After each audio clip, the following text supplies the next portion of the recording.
Good evening. We call the meeting to order. If you could please rise if you're able and pay attention to Councilwoman Nager for the invocation to be followed by the Pledge of Allegiance.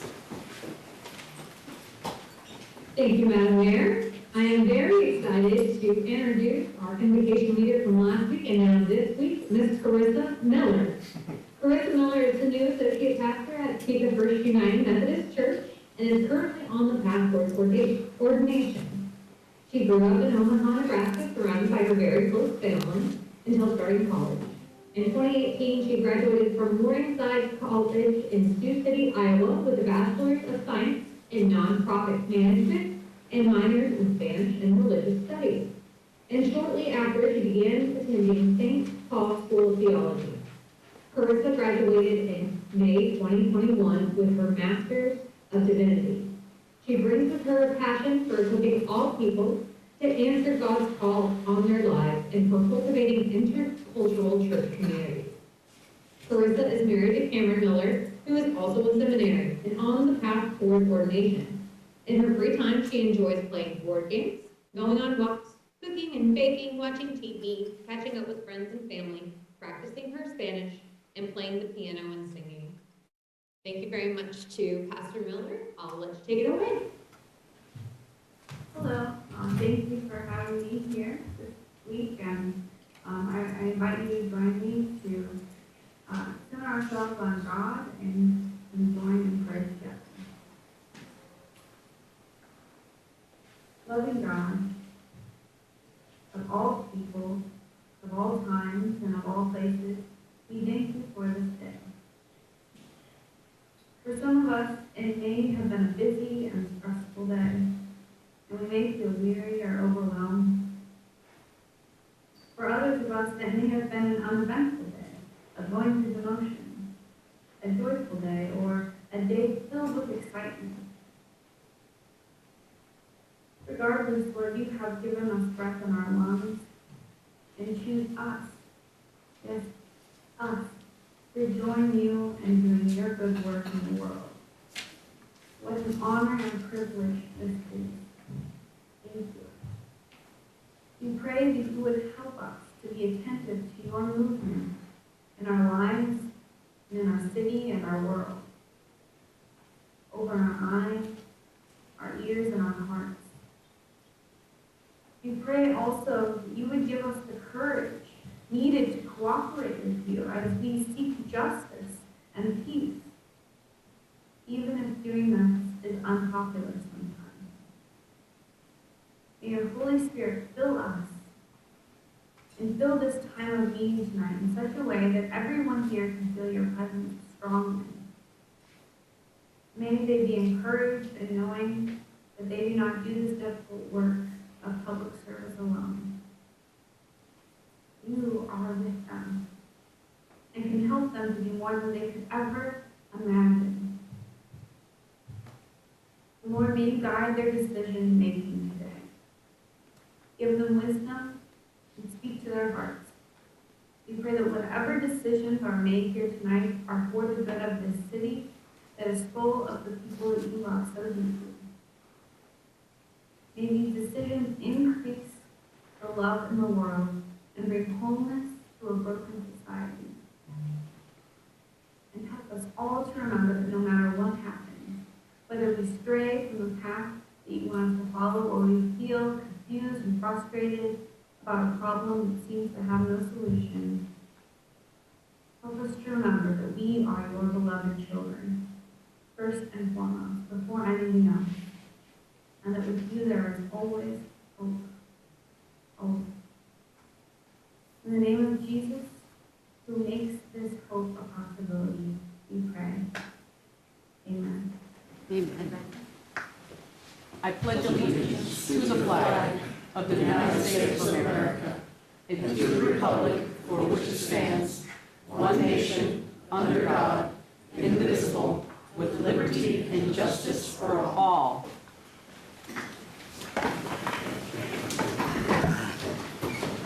We proceed to the roll call.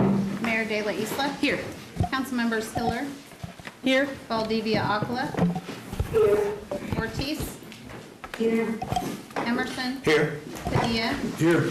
Nager. Here. Dogler, Here.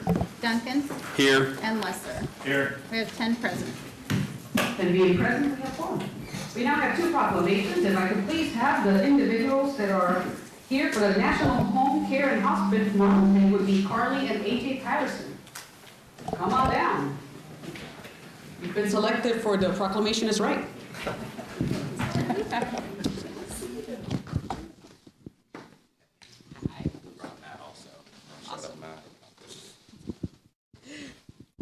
So whereas care services provide high quality and compassionate health care to services to more than 5 million Americans annually, and over 90% of Americans who age want to do so in place, and home care is a preferred method of health care delivery among the disabled, elderly, and chronically ill individuals who are eager to live independently in their own homes. Whereas U.S. has a growing alternative to hospitalizations or other institution-based forms of healthcare for acute and chronic illnesses, providing care to millions of Americans each year.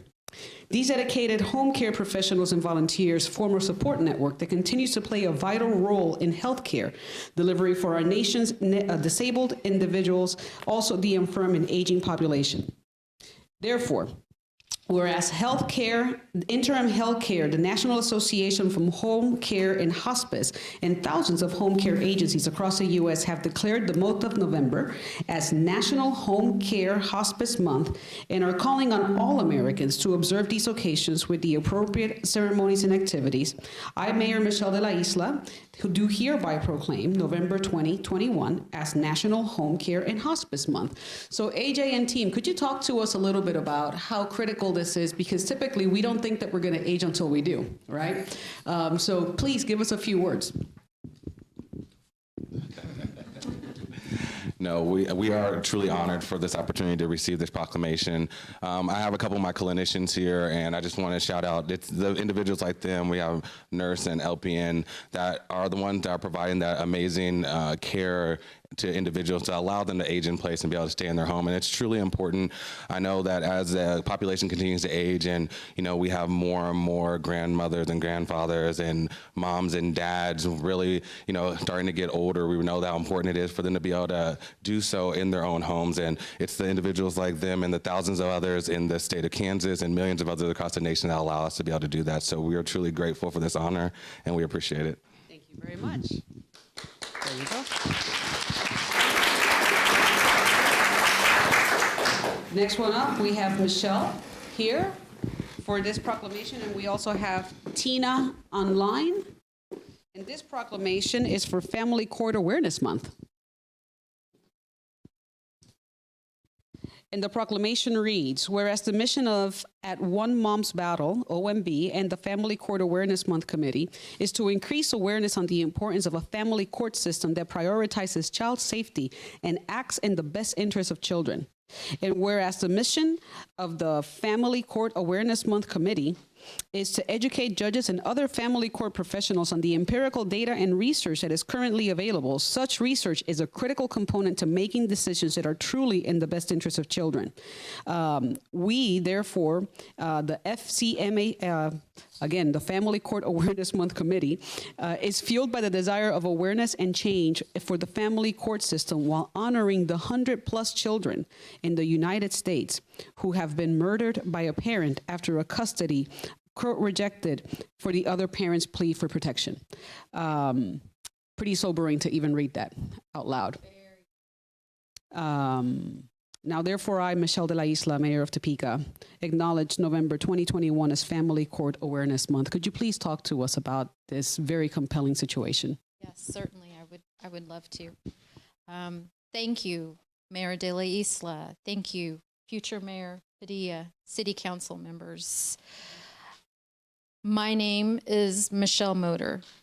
8 years ago, I entered the family court system naively believing that my child's safety would be top priority. Instead, I discovered that the focus was on being fair to the parents while the best interest of my child was neglected. That equates to 8 years of countless tears begging for me not to make her go with the other parent. countless pleas to allow her to please speak with the judge because she felt she could make him understand. And sadly, those times where her life has been put in jeopardy. Yet I can do nothing but stand by and watch my child slowly slip away as she has given up hope and instead has shut down to protect herself from further pain and disappointment. I have failed my child from the vow I promised her when I held her in my arms for the very first time, to protect her. That brings me to why I am here today. Tina Swithin, founder of November Family Court Awareness, myself, and all the countless parents who have experienced firsthand what it is like to go through this oftentimes traumatic experience of our family justice system, want to spread awareness. Spread awareness that most family court judges have no training in domestic violence or trauma. Our children's lives are dependent upon courts becoming educated on these issues. Our goal is to shine a spotlight on the empirical research and data that is available on these topics, but is not being utilized. We believe that the first step towards change is awareness. We must start prioritizing child safety. I am grateful to the city of Topeka for joining the list of almost 200 cities, counties, and states that have proclaimed November as Family Court Awareness Month. Thank you for standing with us to recognize the importance of a court system that prioritizes child safety. Thank you.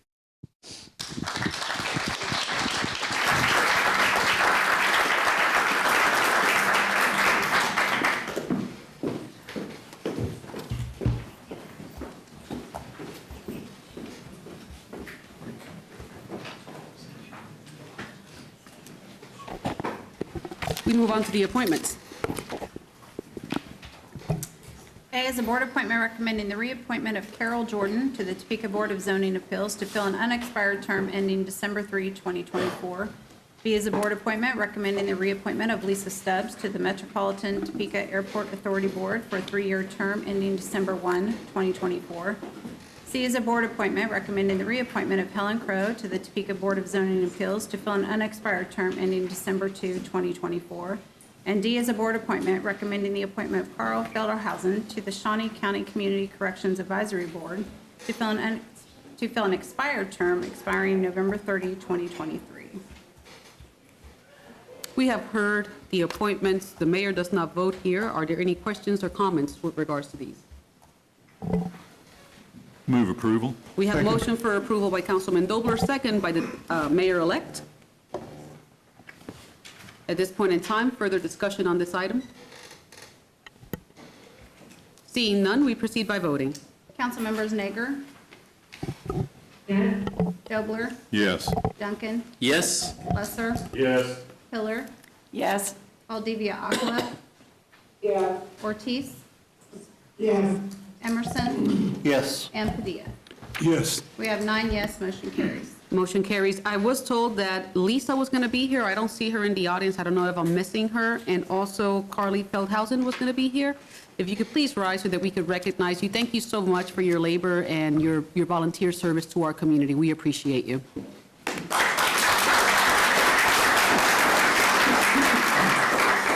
We now move on to presentations.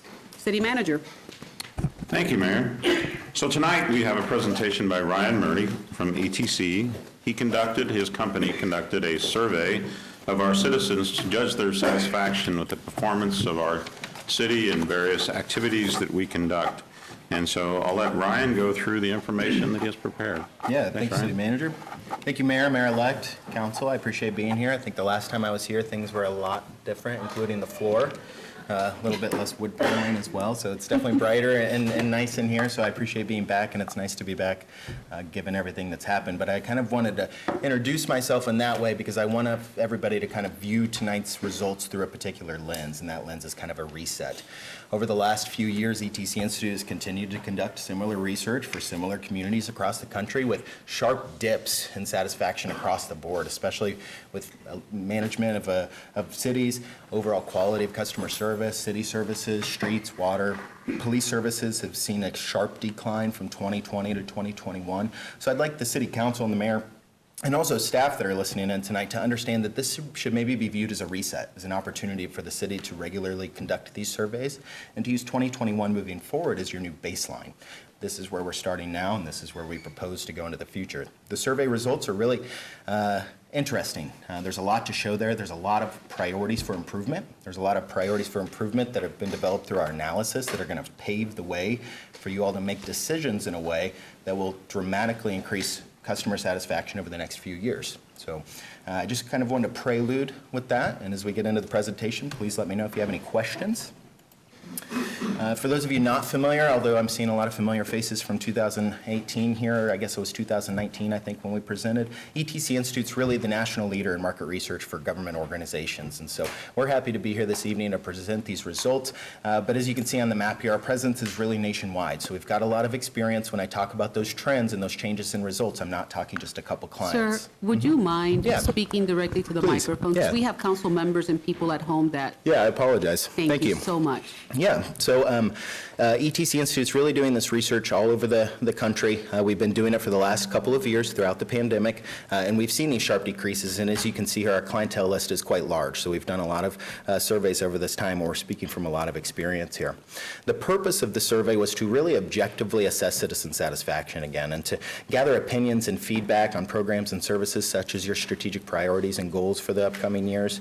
And really the main purpose of the survey beyond the objective assessment was to develop a list of priorities. So that's what we're going to focus on primarily tonight in the few slides that I have to share. But we also measured trends over the time. And as you can see in the report, you'll see those trends and some of those dips. Is that me? I apologize. There's a mic here, so I'm not sure. Oh, that's probably it. But, Is that mic on? Both of them should be. I couldn't tell you. Okay. I apologize. A little bit of malfunction here. No. As the pastor was alluding to, or I guess the soon-to-be pastor. Are we? Handheld. I think this one might be from media. That's from TV. Okay. Okay. All right. So I'll just kind of lean in here if that's all right with everybody. Yes, All right. thank Thank you. you. Yeah. Sometimes height is a blessing, and other times not so much. So we also measured trends over time. We're not going to really present those, and that's why I alluded to in the beginning that we want to really count 2021 as that reset. We're kind of going to change some faces here. I know we have a mayor-elect on council that's going to soon be our mayor, and I just want everybody to look forward to what we saw this year and moving forward, how we're going to improve those. But we also compared your performance to other communities as well. So I wanted everybody to understand that in that report, you'll find all of those other measures that can help you put into perspective some of your results, either over time or in comparison. But tonight is really about 2021, where we're at today and where we're going to be at in 2022 moving forward. It was a 7-page survey. Things are... I apologize. The keyboard's not working. It's just moving. There we go. All right. Okay. I apologize. So it was a 7-page survey. Each survey took about 15 to 20 minutes to complete. We know that based on the online completion status. So we were able to measure start and completion times for all those surveys. So on average, it took about 15 to 20 minutes to complete. Many of the same questions were included from previous years, again, to make those national, regional comparisons as well as comparisons over time. And we actually conducted surveys in 2018 and 2008. So those trend lines will be found in your report.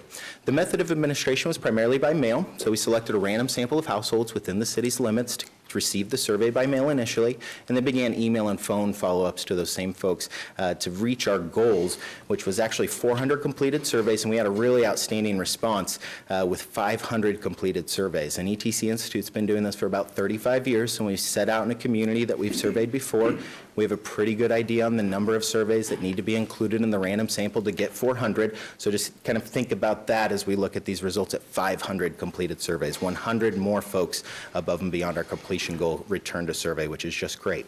It drops our margin of error just a little bit to about 4.5% at the 95% level of confidence. And just so we're all clear on that, 95 out of 100 times, we're going to get these same results conducting the survey in a similar manner, given our margin of error of about 4.5% for those questions where all respondents responded.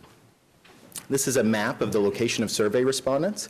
So as surveys are coming in and we're checking demographics to make sure that those demographics accurately or somewhat measurably mirror to the census results, we're also geocoding those respondents because we don't want all of our surveys to come from one particular neighborhood. So we're making sure we have equal distribution geography-wise to make sure that our follow-up attempts go out accordingly, demographically and geographically. The bottom line up front, one of the major highlights here is that customer service continues to remain high. I think almost 60% of respondents in the survey indicated that they're satisfied or very satisfied with customer service offered by city employees, which is just phenomenal. National average is 58, so right along that national average line there. Some of the items that folks really indicated are most important to them, or the reasons that they want to continue to live, or the reasons that they moved to Topeka, is really the reasonable cost of living, affordability of housing, quality of housing, and those were all right along the same lines as they were in 2018. So folks are still living here for some of those same reasons that they were about 3 years ago now.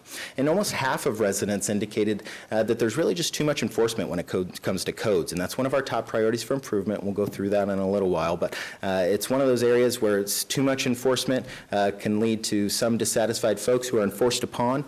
Too little enforcement can lead to dissatisfaction for those folks who kind of live near or around some of those general areas. And as I mentioned at the beginning, the purpose of the survey beyond the objective satisfaction or assessment was to really develop priorities for improvement. So regardless of how well the city would have performed, we would have developed a comprehensive list of improvement areas. That's really maintenance of city streets, enforcement of codes and ordinances, communication, mainly issues regarding the website when it comes to communication. Quality of sewer and water utilities, that's mainly clarity, taste and smell of your tap water as it relates to that particular service, and quality of police services.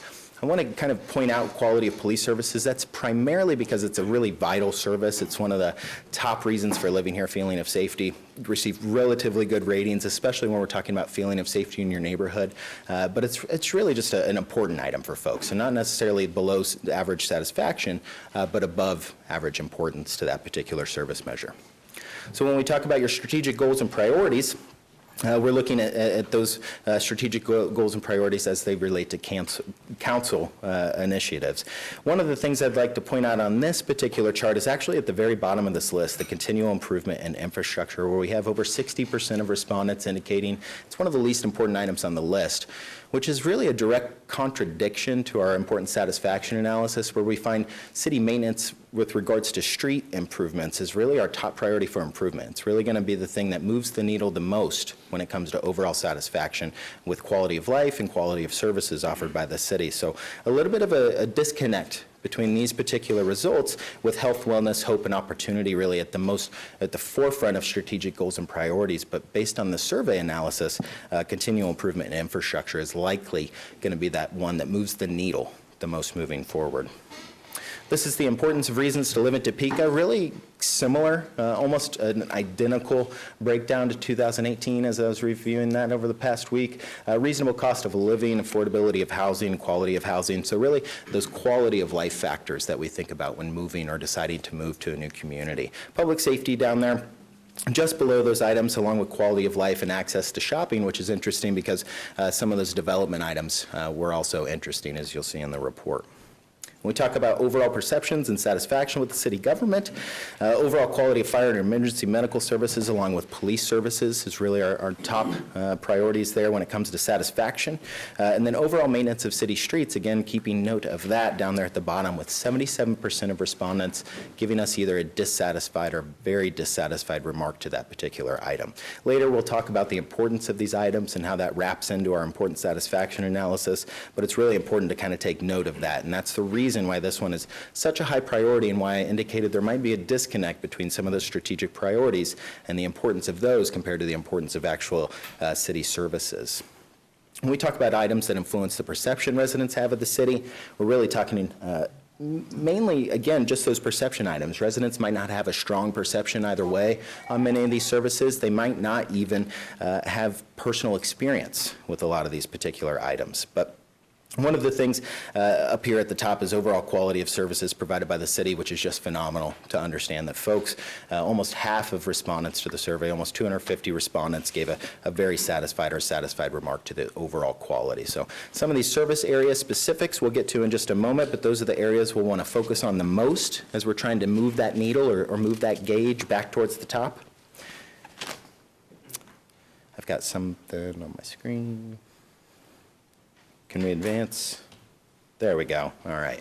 So as well as asking residents to indicate their satisfaction with the major categories of city services, it's not really enough to tell you that those are the services at the bottom of that list that we should really be focusing on the most. So we asked respondents to rank those same priorities. And as you'll notice, they were only allowed to select 3 priorities out of the list of 7.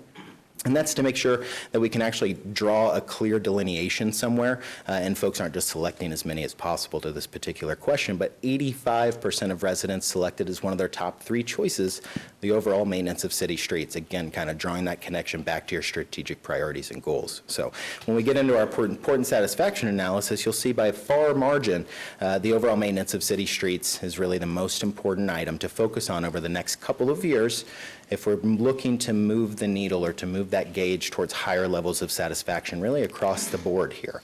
Overall enforcement of city codes and ordinances is also one of those top items. Again, too much enforcement.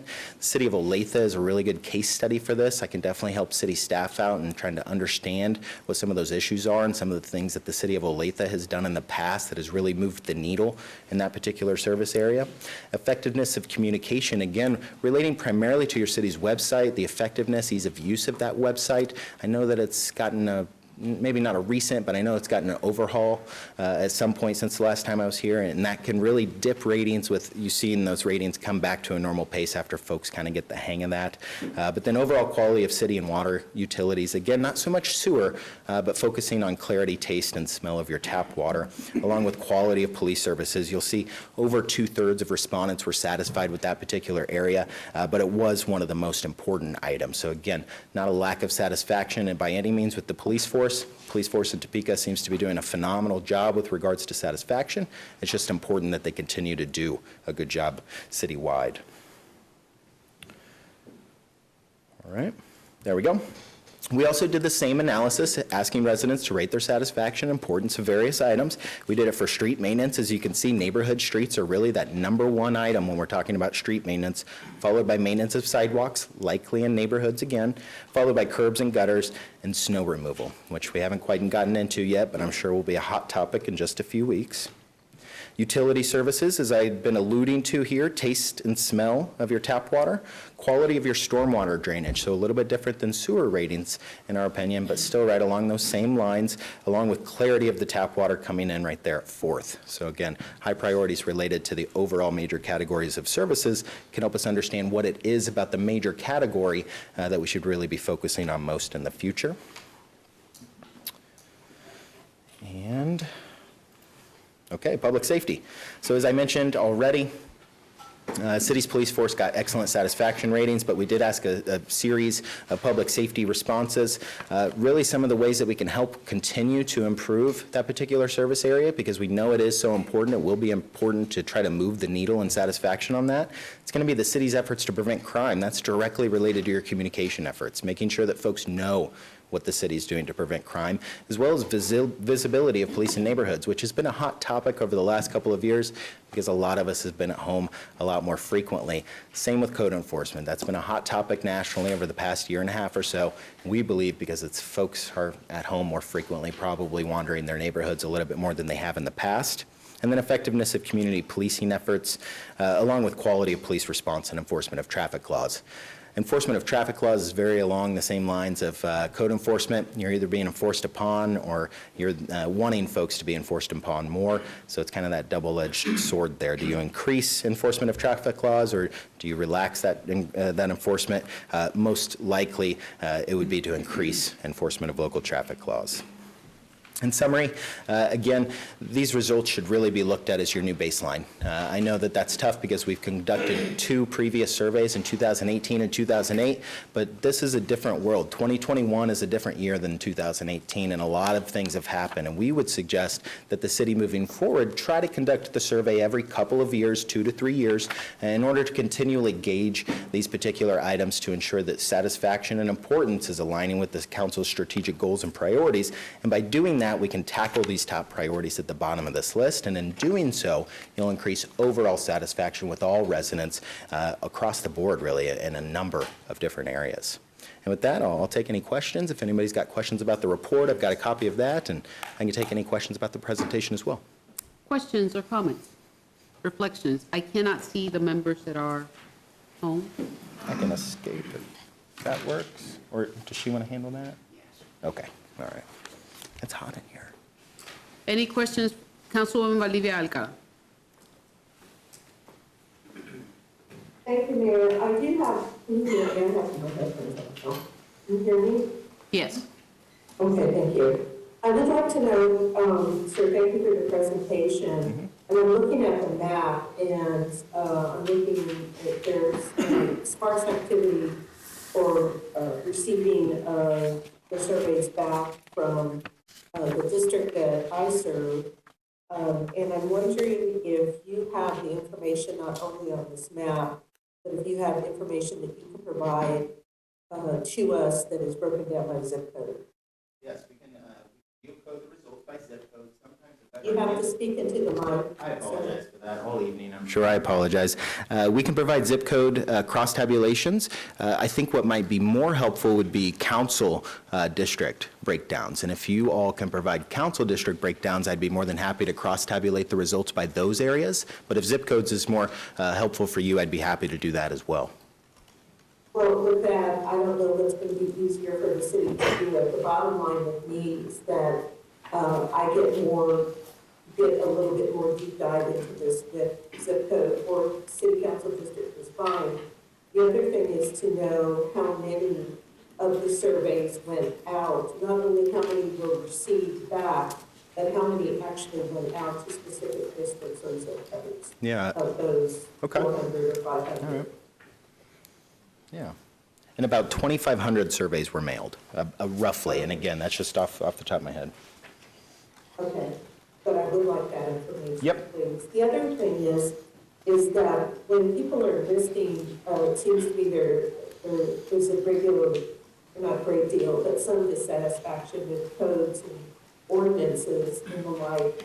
Was there any information that they could additionally present, or is it just pretty much a yes or no about they don't like what's coming out of code, enforcement of code and certain ordinances? Yeah, so most of the questions were closed-ended. I don't believe we had an opportunity to include any open-ended responses with regards to that specific city service, but we did have one additional question, I believe, on codes enforcement.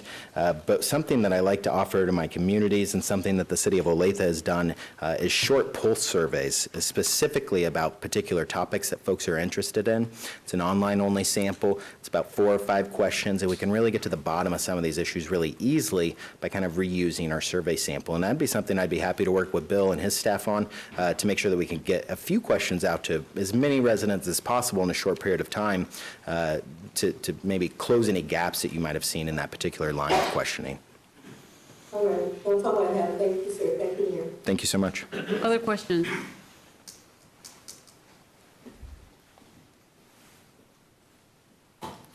Seeing no other questions. Oh, Councilwoman Hiller, sorry. Thank you. Just to follow up on Councilwoman Valdivia Alcala's request, I'm glad it came up about zip codes. My preference and suggestion for my benefit, but many of ours, is to use council districts. In my case, most of my residents live in 66606 and 66604, both of which go all the way across town to Urish Road. And so when you use that zip code, you get a ton of answers, and they might not have been from my district at all. Yeah, of course, and those zip codes don't really care about the council boundaries, so that's why I wanted to make sure I was offering that as well. I appreciate that you did, and I think that And I know, for instance, 5 has the borders all over the place, and I have no idea what zip code your people are in, or we have like 5 zip codes. So, Yeah, thank you. Thank you. City Manager? I just want to thank Bill Cochran, Chief of Staff, and also Leroy Younger in my office for the work they did on this. This was something that we looked to do last year, but because of the pandemic, we held off. And so this was something that it was time to get back on, and they took the ball and ran with it and got this project done. Thank you. Thank you very much for the presentation. Yeah, thank you so much. Have a wonderful evening, everybody. Thanks. Next presentation, City Manager, you're up again.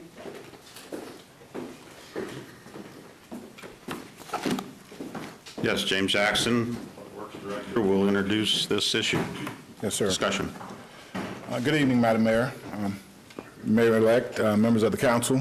Let me get this situated.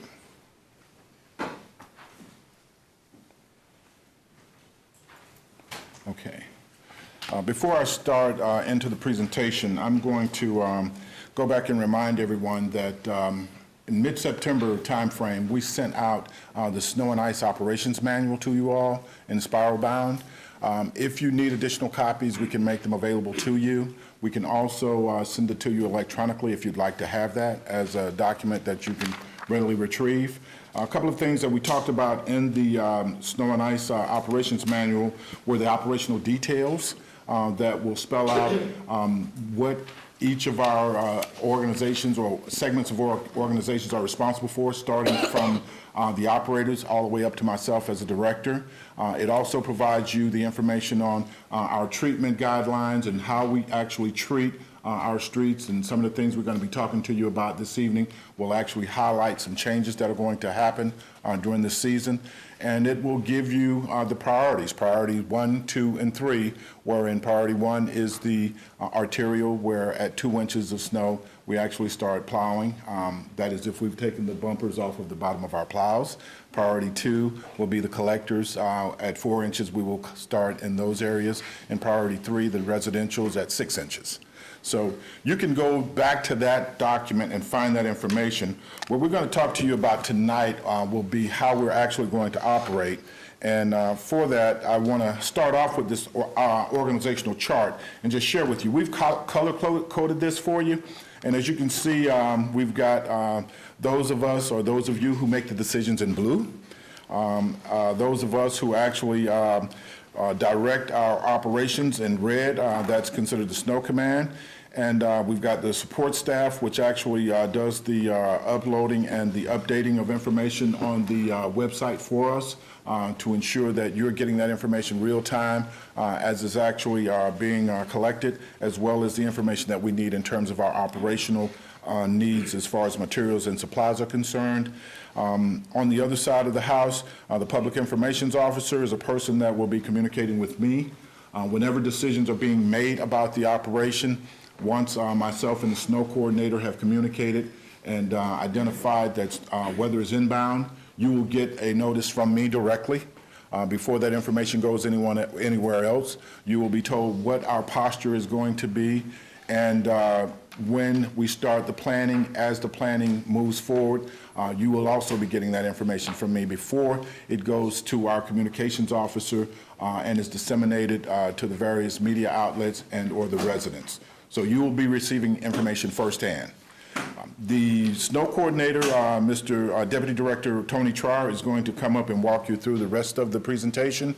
And I asked him to do this specifically because he will be responsible for the overall operation. And he has done a lot of work in some of the changes that have occurred, and I wanted him to share in this with you this afternoon or this evening as he shares it. And you can see down in the bottom, the purple are the people who will actually be executing this program for us as we move through the season. Mr. Trevor? That button right there. I'll take you. Okay? I got you. Cool. I'll go back up and I'll be right there. Good evening, Madam Mayor and Deputy-elect and the council. At the bottom here in the purple, when we're in a snow event, we run 2 12-hour shifts during a snow event. So we split our crews into 2 different groups, and that's done with the seniority program through the union. So when we select who's on nights or days, that's all done by seniority. We do have a contractor on contract, so most of the time if we have a snowstorm that's more than a couple inches, we have them come down and they do the downtown area, downtown. Last year we spent almost a little over $218,000 increase. A lot of that was because of that cold 3 weeks we had. We basically worked 24 hours a day. Till that snapped, we had to go to straight sand because we could not melt anything with the salt. If it melted, it froze right back up, so we had an increase there. In the liquid pretreatment, we're going to enhance our snow removal program this year. We're going to use a little more liquids of anti-icing and pre-wetting of material.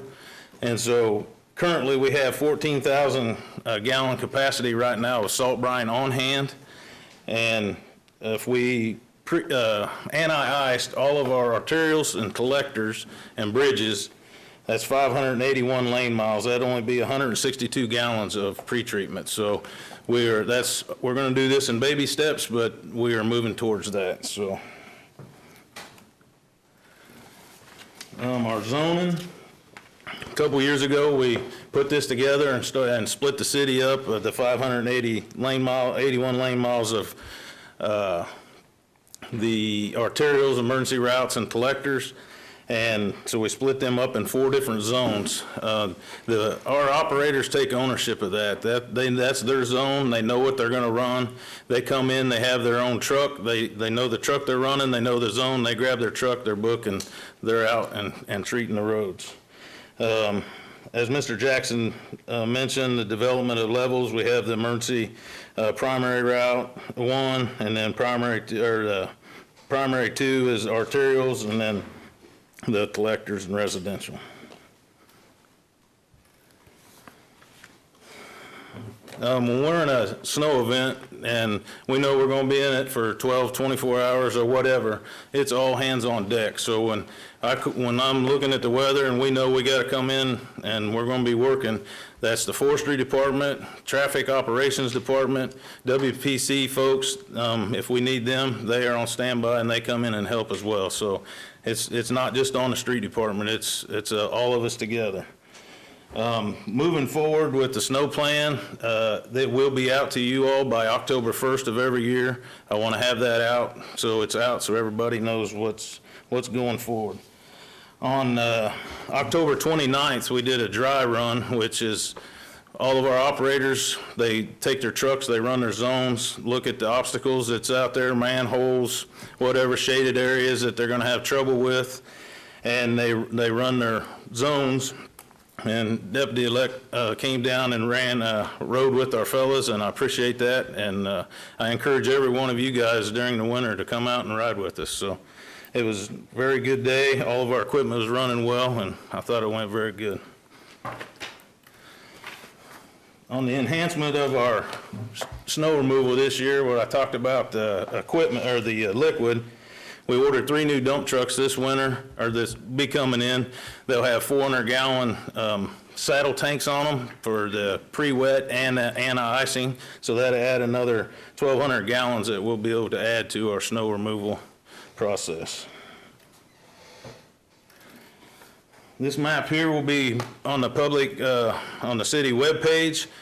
This runs off of our GPS, so when a truck goes on a zone, this will tell if they've plowed, they've treated, if they plowed and treated, and it'll be color coded when they go through there.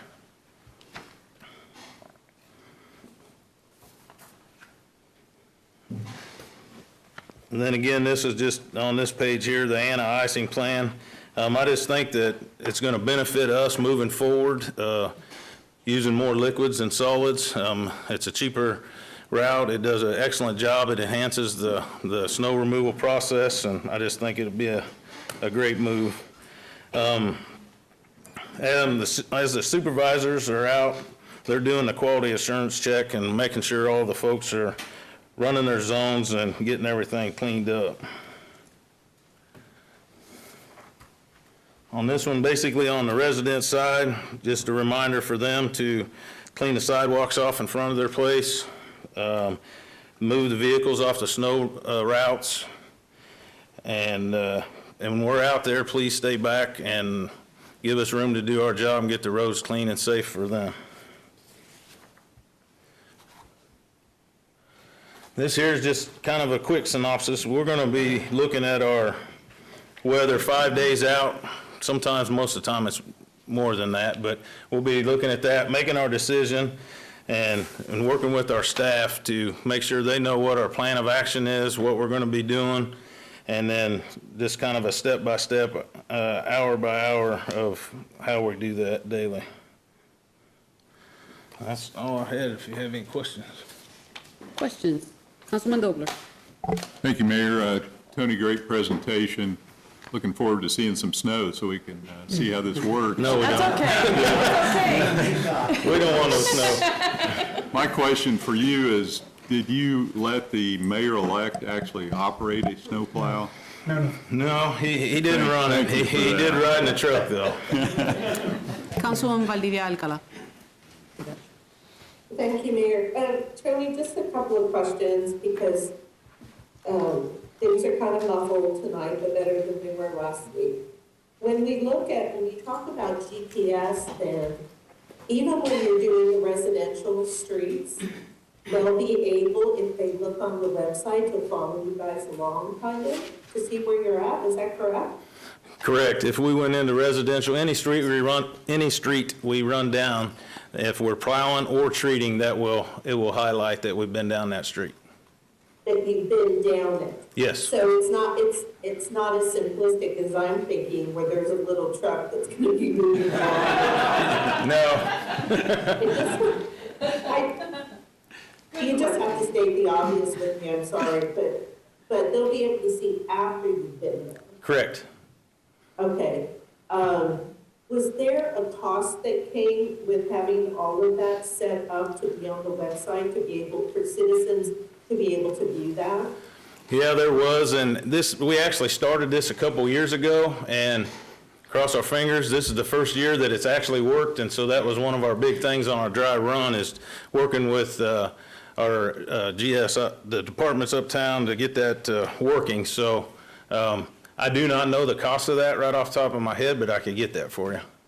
Well, no, the cost isn't so much important, but I think it's important is for folks to understand that you are really trying to give them the most updated information when it comes to snow removal. And I think that, I know that James is so proactive and you guys are so proactive. And I would just say we need to highlight this and push this out all over. I know everyone doesn't have access to a computer, but those that do, that think that we need to be communicating better, this is a wonderful tool for them to be able to start accessing. And I would throw one more thing in there, which I'm sure may be too expensive, but even like street cleanings, which would probably just be crazy to do any kind of GPS on that. But I get so many questions about, where the street, when are the streets going to be clean? And some people see them, some people don't. And I'm just thinking maybe somewhere down the road we could even do that with the street cleanings in the different neighborhoods eventually with the GPS. Yep. And I'm also working on I want to put a map out of the road conditions of, are they snowpacked? Are they back to normal conditions? And we're working on that, so it's not out there yet, but I'm hoping to have that done before winter, and so we can start utilizing that as well. And I thank you for all the work that you're putting into it, Tony, and I think this is something, again, media people need to be pushing this out all over the place to show that you guys are working hard to be more accountable to the people. So thank you, Mayor. Thank you. Mayor-elect. Thank you, Mayor. Tony, thank you again for the presentation. I wanted to ask a question or two. One of the pieces here on the monitoring the program slide, I think it's important to bring out that you have a consolidated check-in and check-out procedures to include COVID protocols, because I think that's important for us to understand that you're taking care to protect those workers out there during those conditions, because those are hazardous conditions, and they're necessary employees to be out there. I think, can you give us a little idea of how that works? You kind of, Sure. what do we put on that? Yes, sir. Mayor-elect, what we're doing is we're staging, when our people actually come in, two things are happening. One, because we're actually going to be anti-icing or pre-treating, we won't have as many people or a requirement for as many people to come in initially. As a result of that, we will actually be able to stage our personnel. Can you hear me better now? We will be able to stage our personnel so that we don't have to bring a full team in. And what that does is if anyone just happens to contract the virus, it will not affect the entire team. We will have standbys or people who have not come in who can, once we clean the facility and get those people into the protocol, we can bring the rest of the team in and have them continue with the operation. Thank you, I appreciate that detail. Yes, sir. The other thing I want to compliment you on, I remember asking Chief of Staff about the preparations for the upcoming winter, and you guys were way ahead of that. You had already got a lot of this already put in place, so my compliments to you and Chief of Staff for doing this. And my thanks to Mr. Anderson, who I got to ride with. He was a pleasant gentleman, and the thing that I noted about my time there is the activity, the enthusiasm of the employees there, and the feedback that I got was very complimentary of the two of you for having changed kind of the culture down there and the attitude that the workers are having on their work, and they really seem very pleased with the changes that have come. I know that a couple of times they said, oh, this will never work, but they tried it a couple of times, and then it was much more efficient and made more sense. So I appreciate the opportunity to go down there, and my compliments to you. You're welcome, sir. Thank you. Other comments or questions? Councilwoman Ortiz. Thank you, Madam Mayor. I have a question. First of all, is there a number that constituents can call if they're concerned about any hills, slopes, or driveways that get snow pushed in them? I think it's very important that we have some type of contact number or email or both for them. 368. Yeah, I would have them call a call center. This winter, we're going to be a little bit short-handed in our snow staff. One of our office ladies joined the guards, and so she left last Friday and be gone for 5 months. So I would say if they call the call center, that's the easiest way, and then they will relay that to us. Well, let's make sure that we get that contact information out there, if you would, please. My next question is, in the past, they've always cleared off downtown and then the main streets, and then they went into the residential areas. Is that the same procedure that we'll use this year as well? With our zones, we have 2 trucks in each zone, so all of the zones will be covered at the same time, downtown as well. So if, like I said, if we get into a couple-inch snow, we have to move resources around. We have a contractor come in and do the downtown area, but all areas will be covered at the same time. So we won't be doing one section and then moving to another. With the new zoning, we're covering everything at one shot. Okay, so we don't have to tell our constituents we're doing the main streets and then residential. They'll be all over. Is that what you're saying? No, we're doing the main arterials and collectors, and then if we have over 6 inches of snow and directed to, then we'll move into residentials. Okay, all right. Thank you, and thanks for this before the storm. I appreciate it. You're welcome. City Manager. In case, it's 368-3111 is the number. Very simple, 368-3111. Sorry, I didn't. No worries. Okay, seeing no other questions, thank you so much for a great presentation. Final presentation, City Manager. Thank you, Mayor. Our final presentation tonight is our financial forecast for Q3. If Finance and Administrative Director will come forward. Go ahead, Steve. Madam Mayor, governing body, good evening. We are pulling the presentation up. So you received about 2 weeks ago a 64-page document talking about Q3 financial results. I'm not going to bore you with going to all 64 pages. but I will hit a few highlights. The citywide revenues are up $12.1 million versus the same period in 2020.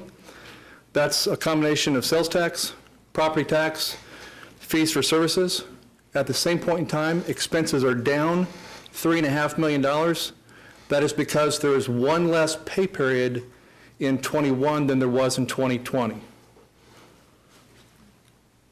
The diverse vendor spending is in the report. We're working hard to get that better. We partnered with the Greater Topeka Partnership, starting our quarterly lunch and learns on November the 1st. We think we've signed up 10 new vendors. Sales tax is running very well this year. You can see the blue this year versus the 3-year average in gold. August sales, you can see it starts to level off a little bit. Transient guest tax is up 32% this year over last year. The more promising part of that is that Q3 actually rivals that of 2019. So we're seeing a restoration of business. You're probably more interested in year end. So projected revenue, we think, is going to be $3.3 million over budget. That's primarily due to sales tax. So you see it's coming in at $99 million. Expenses, we think, are going to be down about $3.5 million. The $3.3 million on revenue will end up going into reserves unless you authorize specific expenditures. The expenses you've already authorized. Working with the city manager on possibilities with that one, you've already authorized $2.5 million to go towards White Lakes. So of that $3.5 million, $2.5 is already tentatively set aside for White Lakes. There are some other emergency repairs that we're looking at that would eat into that overage. Utilities is also looking well. It will outperform budget.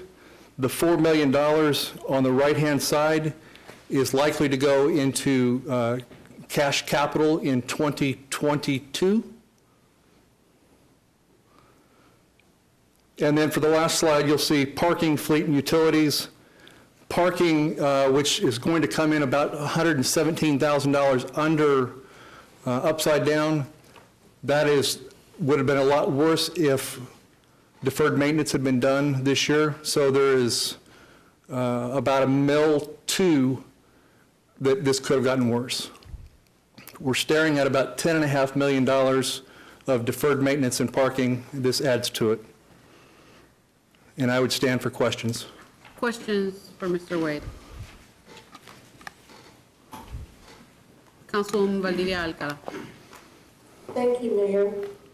Steve, I'm wondering, since I know we didn't go through everything, if you go to page 51, because I have some questions on the vendor diversity report. We could pull that slide back up. And I do appreciate this information. Yes, ma'am. Finally been put on here, and I hope we remain consistent with it since there has been such a dearth of information that has been available. But the specific questions that I have are, it says here on that page that report contains both active and inactive vendors. In the future, hopefully within the next month or so, I would like to have another meeting with you in Ozone and any other interested folks that care about diversity and diversity in action to find out why we have both the inactive and active vendors on one report and try to get a better understanding about that. Unless you can explain that right now, I'm down for that as well. I would like to follow up with you on that. Okay. The other thing I wanted to know is, it says here the city has established an overall annual goal of 35%. of MWBE participation in city-issued bid solicitations released to the public. How is that 35% goal come upon? Who determined that? That is a goal, City Manager, that I believe is given to you for consideration. We are looking to present that for 2022 in the month of December. December 2022, you're looking to present approval of that 35% annual goal? For this next month, we will present to the City Manager a proposed goal for 2022. Okay, next month for the following year. Yes, ma'am. Okay, thank you for that. And also, it states here that they're based on the affirmative action programs of the Topeka Municipal Code. A program review committee has been established for the purpose of reviewing and evaluating the city's minority, limited, disadvantaged business enterprise utilization. And that it goes on to say the program review committee reports their review of participation and utilization of these business enterprises on a quarterly basis to the city manager. When was this committee created? It's been in place.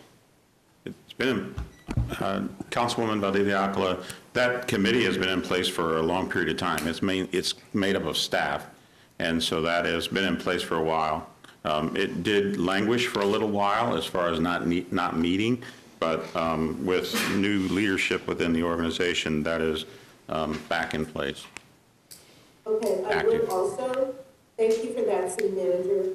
I would also like to see that list, to see if there is also diversity as we work on diversity within the city. Not only in the city corridors, but out in the city as well. And also, is this information, is there any way in particular that we can consider, and we can have this, in a meeting, but I'm just throwing this out for transparency, is there any way to consider having a section on the city website so people don't have to hunt for this information, that they can go and access this information that is going to start coming out more consistently? Yes, ma'am. Yes, ma'am, we can do that. Okay. I appreciate that. That's all the questions I have. Thank you, Steve. Thank you, City Manager. Mayor. Any other questions? Seeing none, thank you for your presentation. We move on to the consent agenda, if the clerk would read.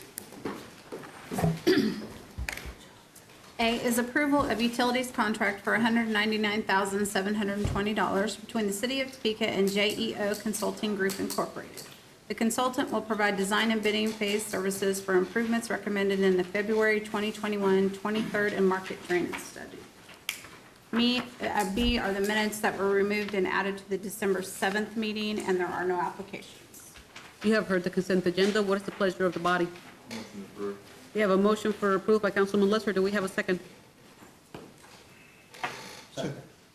Second by Councilman Emerson. Comments or questions on this item? Seeing none, we proceed by voting. Councilmembers Dobler, Yes. Duncan, Yes. Lesser, Yes. Mayor De La Isla. Yes.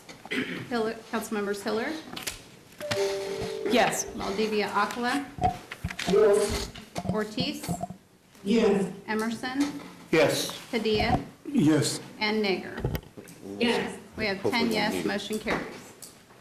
We move on to the action items. Item A, if the clerk would read. A is a public hearing in regard to the issuance of taxable industrial revenue bonds in the principal amount not to exceed $10 million to pay the cost of acquiring, renovating, improving, installing, furnishing, and equipping the former Topeka Holodome as a workforce rental housing development with approximately 140 units of multifamily housing, all located at 605 Southwest Fairlawn Avenue, Topeka, Kansas, and a resolution of the governing body of the City of Topeka, Kansas, determining the advisability of issuing $10 million of taxable industrial revenue bonds for the purpose of financing the acquisition, renovation, improvement, installation, furnishing, and equipping of a rental housing facility located in the city, and authorizing execution of related documents. City Manager. Thank you, Mayor. So excited tonight to have this hearing and consider authorization for the issuance of the industrial revenue bonds in the amount of $10 million to facilitate the acquisition and renovation of the former Topeka Holodome at 605 Southwest Fairlawn. This has been a project that we've been working on for quite a while, and we're excited to see it get to this point. This is one of those issues where workforce housing is important for our community, and this is going to be a great opportunity to provide that. Ben Ruda, principal from Flywheel Fairlawn LLC, is here tonight and would like to make some comments regarding his proposal to the governing body. Ben?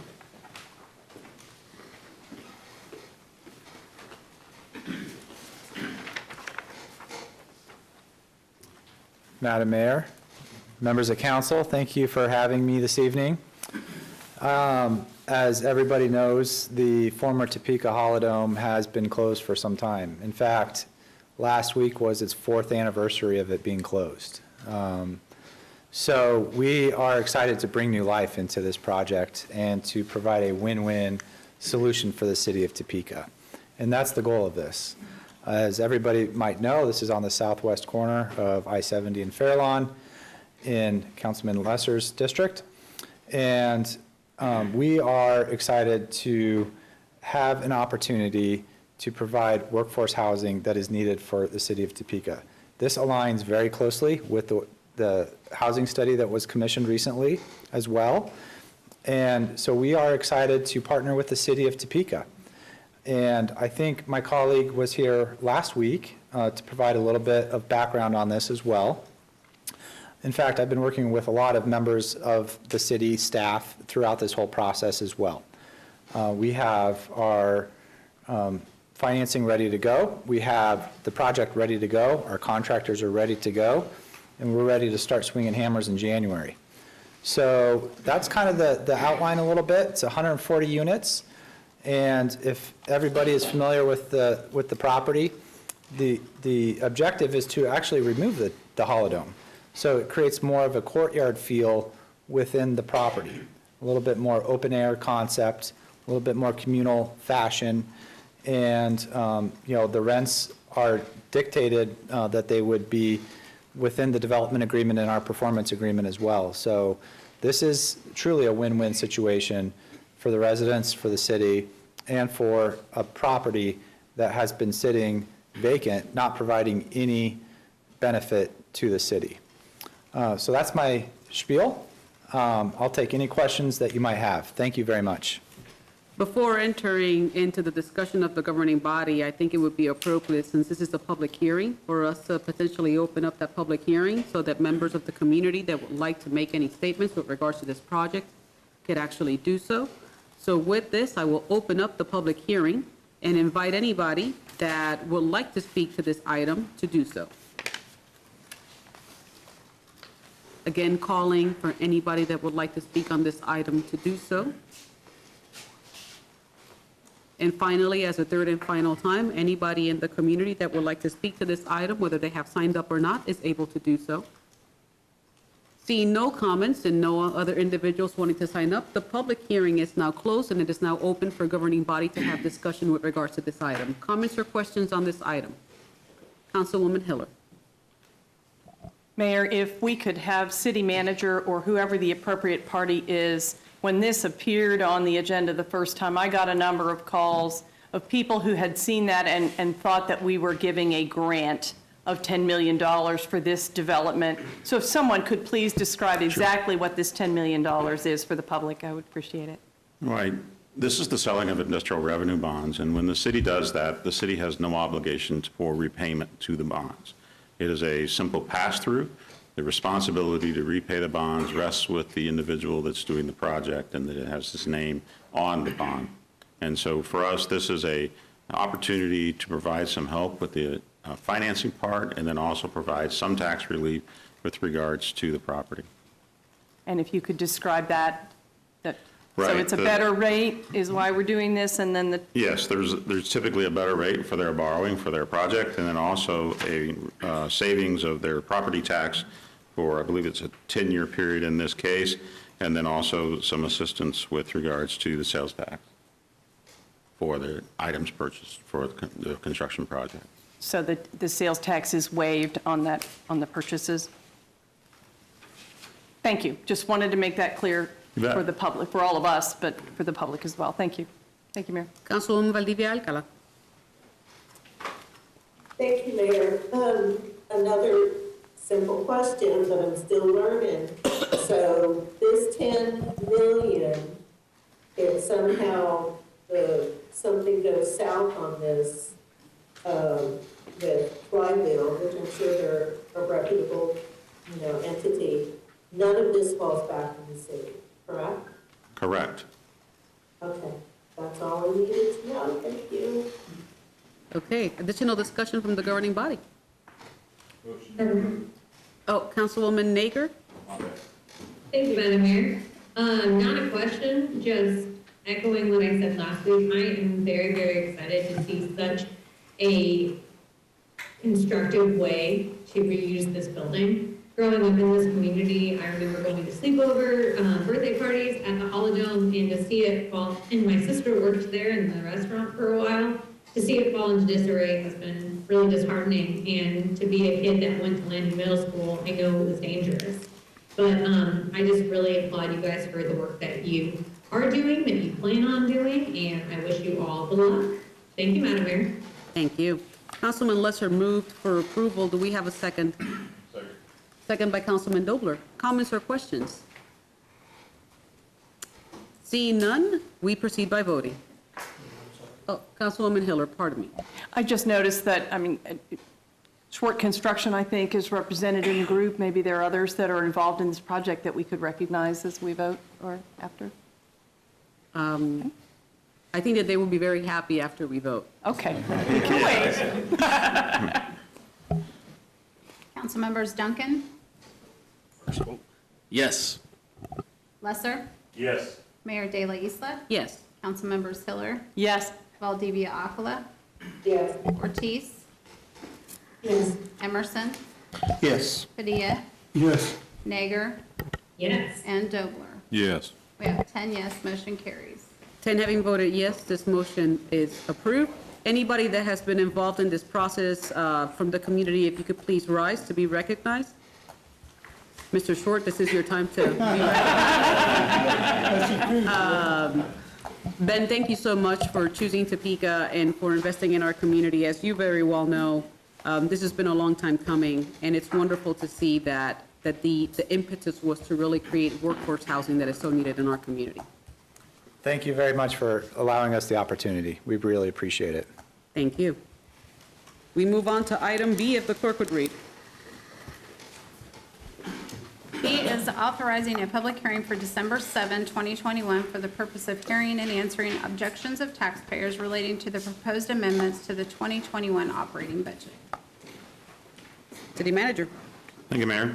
This item tonight is simply to set the public hearing, but in order to begin the process of the discussion, we'll have Steve Wade come forward, provide some information as it relates to the items that we're looking at making amendments on, so you'll have that information ahead of the date for the hearing. Madam Mayor and governing body, there are two anticipated budget amendments for 2021. The first is in the IT fund. We're asking for an additional authorization of $125,000 due to some overages. The second is in the federal funds exchange, to where we're asking to increase from $775,000 to $1,562,166. The federal funds, we receive the money in. That money comes in after the budget process, and so we're asking for authorization to spend the money that we've received.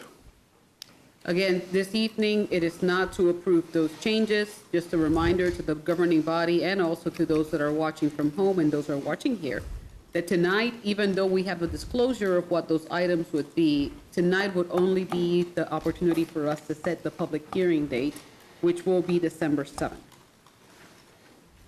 Any questions from the governing body? And if there's no questions, then what is the pleasure? Councilman Emerson moves approval. Do we have a second? Mayor-elect makes a second to substantiate the motion. At this time, if there's no further discussion, we proceed by voting. Councilmembers Lesser, Yes. Mayor De La Isla, Yes. Councilmembers Hiller, Yes. Valdivia Aquila, Yes. Ortiz, Yes. Emerson, Yes. Padilla, Yes. Nager, Yes. Dobler, Yes. and Duncan. Yes. We have 10 yes, motion carries. All right, we move on to item C, if the clerk would read. C is an ordinance introduced by Councilmember Spencer Duncan concerning downtown curbside parking, amending Topeka Municipal Code Sections 10.055010 and 10.6220, and repealing original sections. Councilman Duncan. Thank you, Mayor. I wouldn't have brought this forward if I didn't think it was a good idea, right? Let's start there. So what does this do? I'll start with there, and then I'll try to explain why I think it's necessary now. It's tried to be very simple. It would create a no-cost permit that would allow downtown businesses to apply for, if you're a retail establishment, 1 spot, if you're a bar or restaurant establishment, a maximum of 2 spots, to use as a curbside pickup spot in a more permanent fashion. It would have a signage requirement that says at least got to identify who you are, that it's a curbside pickup spot, and that it's got a time limit not to exceed 15 minutes. That's it. That's all it does. So why am I bringing this? We have it in place now. Obviously, we all know pre-pandemic curbside pickup was utilized, but certainly not to the level it became as we hit COVID. For some businesses, it became an absolute necessity just to stay in business. And now, as we are certainly not out of COVID, but we are more open, so to speak, and we, last month, went back to our pre-enforcement of downtown parking. We never really codified or have in place anything permanent that applies to curbside parking in downtown Topeka. So what we have now is sort of a system of individual businesses, rightfully so, selecting their spots in the morning, which we've allowed them to do, whether it's 1 or 2 spots, and then our parking department has gone and not issued citations, but enforced the parking laws. And everyone's participating in that process appropriately, but it's not an official process. And in the meantime, what we've created is a system where we're sort of just all operating on an honor system where we tell the businesses, because technically under our law, you can't just go block off a parking spot in downtown Topeka. We haven't actually made that a permanent thing, and yet that's what's happening through no fault of any of those businesses. And I'm not advocating we crack down. And I think it's also important to provide clarity and just conciseness for our staff so they understand, designated parking and what is actually supposed to be enforced and what is not. And so that was the purpose of this. And my goal of bringing it forward now was, as we head into Thanksgiving and Christmas, it seemed like a good way to just sort of roll it out and get the ball moving. So that's kind of why I brought it here tonight and threw it into the mix this evening. Councilwoman Hiller. Thank you, Mayor. I have spoken to Councilman Duncan and attempted to send a note to City Manager and the Mayor. I really appreciate the Councilman's interest in this subject, but as he pointed out, it has not been a problem. I think it was established by resolution by this body. Have not had time to research it because we haven't heard anything about this for more than a day.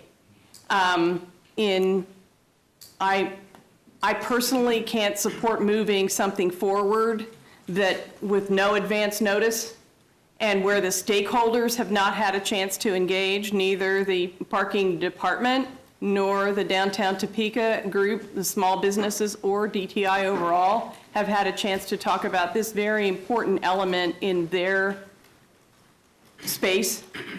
And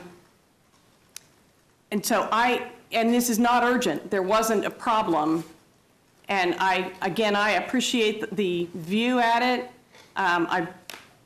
I think I'll stop there. If I need to, I can go through the ordinance. I think it's unfair to ask our legal staff to throw something together in a day. There are weaknesses in what's there. And in fact, the whole ordinance needs to be updated because it's all about, it assumes that we have parking meters on poles that require coins. So updates like that are needed as well. Again, there are some technicals in it that I saw on 6 hours worth of time to look at it. I would move that we take it off the agenda, period. I think it can certainly come back. when there's time for people to look at it and process it, either as this issue on its own or in the context of updating the whole downtown plan, parking plan, or the ordinance. But I think a one-off, and right now without the participation's well-intended but inappropriate. Councilwoman, you made a motion, but it seems like there is an interest of having the discussion. Is your motion of moving this to a future date so that at least the council body and Councilman Duncan have a time to work, at least in the near future, with the governing body on this? I thought about that, but we are going into the holidays. This was not a problem. It is, if we need to bring it up to date, and we do, it's part of a bigger picture of the parking plan unfolding and how things will work. And I'm not aware that there is a timeline for that at this point, so I felt uncomfortable suggesting a time at this point and putting that out on other people to process it on a short term. Point of order. Is there a motion on the floor, or is there not a motion on the floor? There is a motion. There is a motion on the floor, which is why I was giving the councilwoman the opportunity to give a date, since she wanted to put a stop to this so that we could then vote on that. So the councilwoman has made it clear that her motion does not include a date. Now, with that understanding that there is not a date for further discussion, is there a second on the floor for her motion to withdraw the item from the agenda tonight?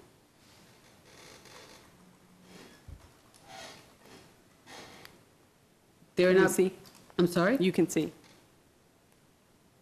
Exactly, and I'm not seeing anybody from home raising their hand to pull this from the agenda.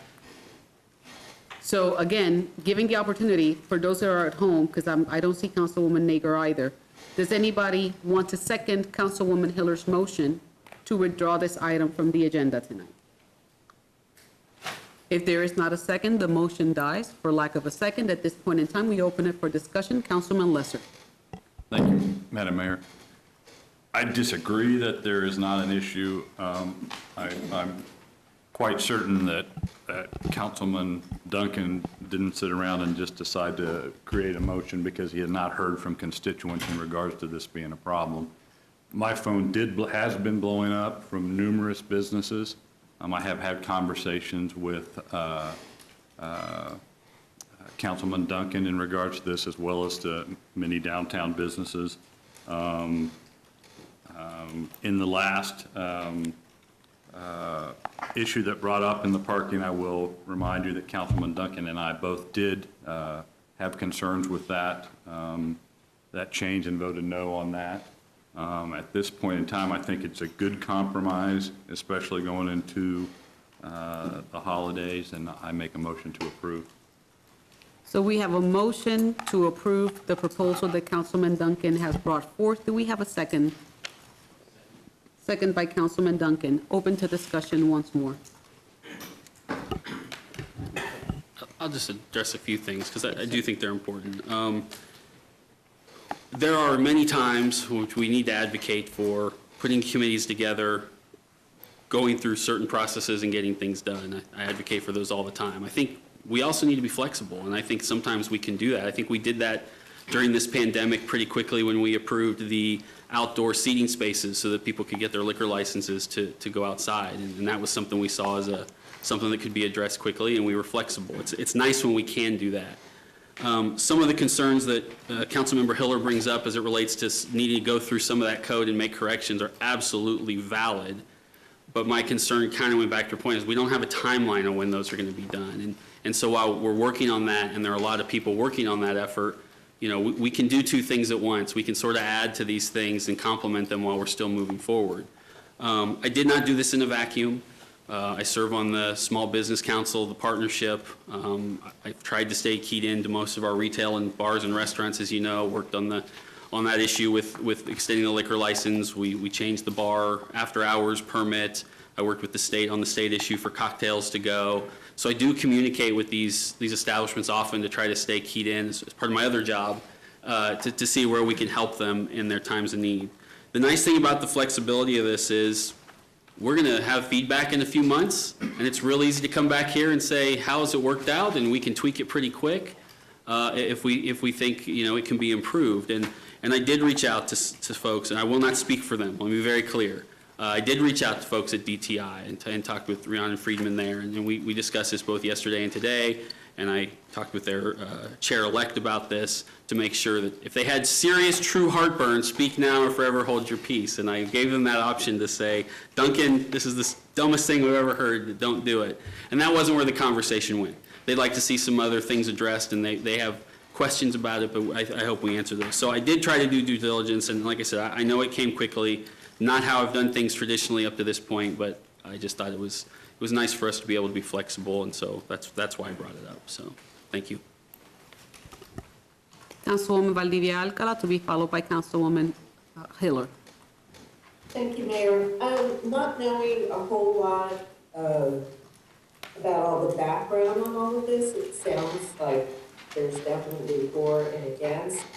And I think what Spencer's talking about does make sense in moving forward, but I also agree that with Councilwoman Hiller in that, why are we just doing one when we should be cleaning up, you know, the language altogether? So that is what kind of doesn't make sense to me about it, and because I think that rushing is not always the best thing for me to go into the vote, I will have to vote no on this. Thank you, Mayor. Thank you. Councilwoman Hiller. Thank you, Mayor. Makes me really uncomfortable to need to speak up again, but frankly, really no matter what the issue is and wherever, for us to do an end around is disrespectful to an existing organization. There is a small business sector of the DTI that has not been engaged in this. And this is my district, and I've lived with this evolution of downtown and downtown parking, and with those merchants at their table for 12 years. The fact that they've not been consulted and that this body would, whoever has been talking to Councilman Lesser and Councilman Duncan, would do an end around on the structure that's there, on something that is, if it were urgent, they would be for it. I mean, and it's awkward for me to hear a report of the conversation with the DTI chair or CEO, when she says to me, I ask him to please go through the parking staff and our merchants committee. I didn't want to have this discussion here, but I think it's wrong for the council to do an end around in that way. When we read through the language, it gives bars an extra parking space. Restaurants, I think we gave 2 parking spaces to all along. Some entities that serve alcohol are also restaurants and would have more carryout.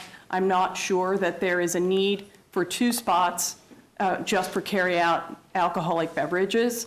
One of the big issues about downtown parking is making sure that an optimal number of spaces are available on the street for the 2-hour parking or whatever the meters are. So every time one of these comes out, which they appreciated and supported for that curbside carryout, everyone that's gone takes away. And this, I believe that this language takes away where it did not before, without conversation with them.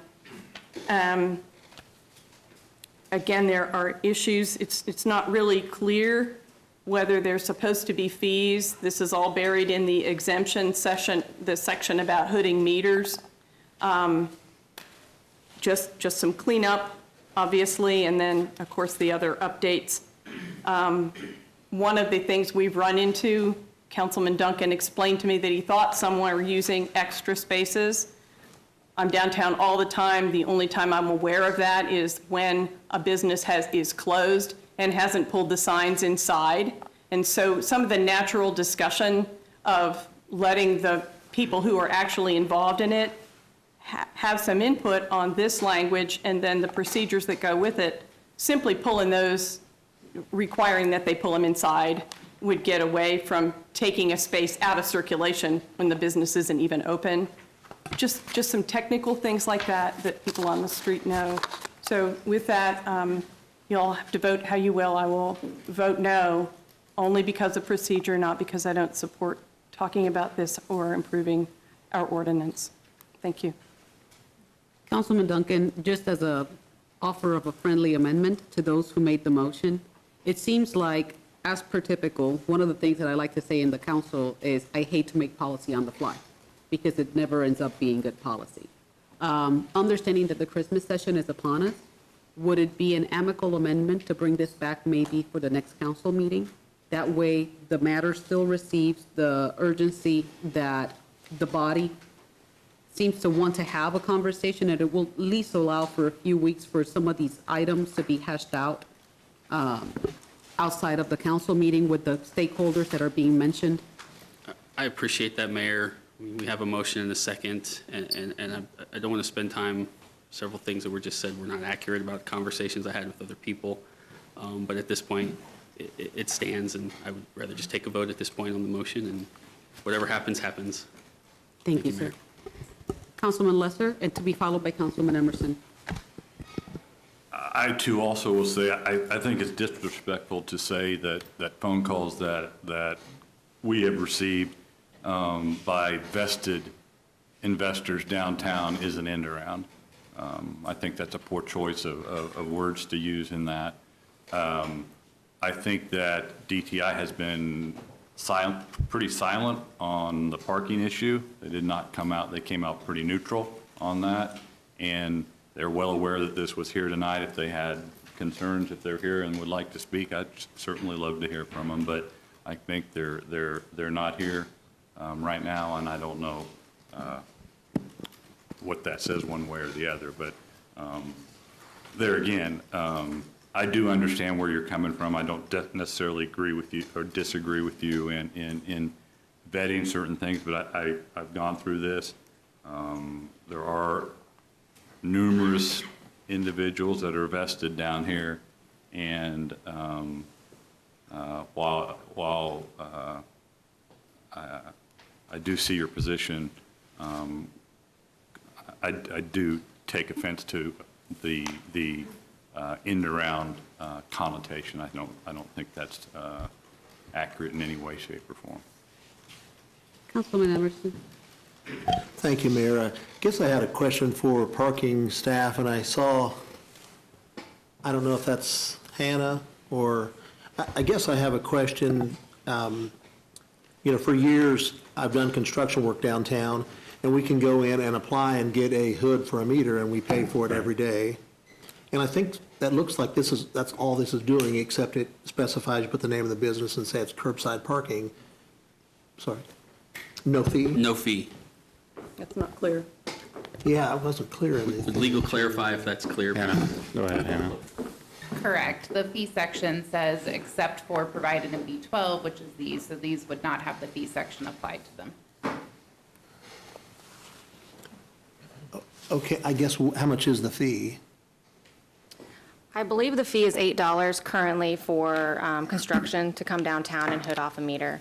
Could a restaurant under that go ahead and rent one on a daily basis? Not under the current ordinance. However, with the pandemic and with our support of downtown businesses, in particular restaurants, knowing they were hit particularly hard with COVID and the takeout demand, we have offered free of charge the 15-minute zones to the different restaurants that wanted them upon our offering. So the signs that are put out, the cones that are put out are a temporary solution that we had worked with the businesses that at the time had requested them, or not requested, excuse me, had accepted them when we offered to maintain a designated pickup zone. They are not necessarily business specific, meaning if you have a 15-minute carryout order and you're going to Julie's versus Pennant, you can use the 15-minute designated zone for either business, which has helped reduce the number of them directly on Kansas Avenue. We did offer them to all restaurants that were on the side streets as well at the time, which included and I'm spacing on the name, I always get it wrong, the Mexican restaurant that came in about that time, as well as Celtic Fox and numerous others. Some chose to go ahead and accept that. Others said it wasn't necessary at the time, but we have continued to support that going forward. As mentioned, we have had an unofficial discussion with them about the request to pull them in at night. As we know, sometimes things can disappear overnight, and not wanting to replace those on behalf of the city's expense to the businesses, as it was a free thing that we offered. So, if I may. Yes, sir. So we're already doing this? Is that what I'm understanding? But it's just not assigned to a business, but what we have?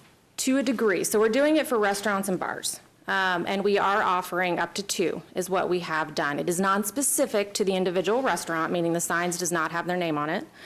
We have not extended it to all retail as defined in the ordinance proposal. That is anything that is sold consumer goods, just given the number of vendors that we have downtown and the idea essentially with shopping that it does take more than 15 minutes typically. And with our downtown merchant group, that has not been a request that we have received explicitly or a concern that they have voiced in a way that was enough to take away other customers' potential parking spots. Okay. Thank you. Just as a way of explaining, because I did speak to Mr. Duncan earlier today when we were at our meeting about this, and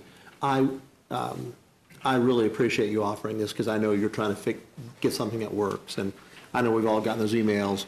However, because they already have this thing working for me at least, and with being Councilwoman Hiller's area, I'm really frankly torn. So for that reason, I won't support this tonight, but I really do appreciate you trying to get something that works here. So. Councilman. I will say one of the issues that has arisen, and again, through no fault of their own, we are all, our staff and everybody has worked through this through the pandemic, and you guys have done a great job. This is not this proposal is not a anti, you've done it wrong. It's that this is new territory in this world, and we're all trying to feel our way. Not offering it to retail establishments has created concerns among those retail establishments that they don't have the same opportunities we are offering to those same bars and restaurants. And that's one of the reasons I gave them a spot in this, is because some of them said, you're right, it may take longer than 15 minutes to go in and shop, but that's not what a curbside drop-off or pickup spot is for.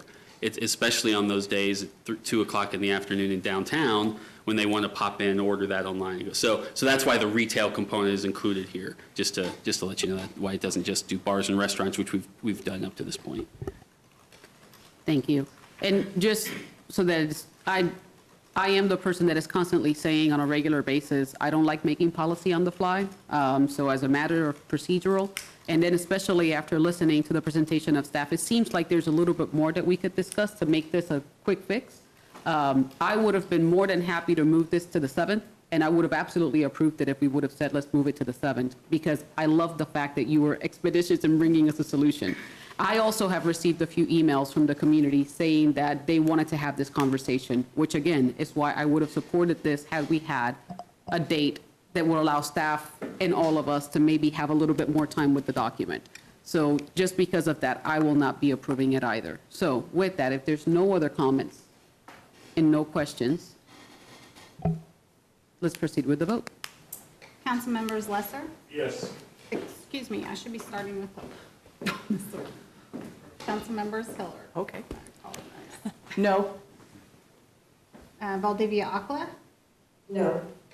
Ortiz? No. Emerson? With apologize to Councilman Duncan, no. Padilla? Yes. Nager? No. Dobler? No. Duncan? Yes. And Lesser is a Yes. yes. All right, we have, let's see, we have 6 voting no. The motion fails. With that, we move into the non-action items. Action item A, if the clerk would read.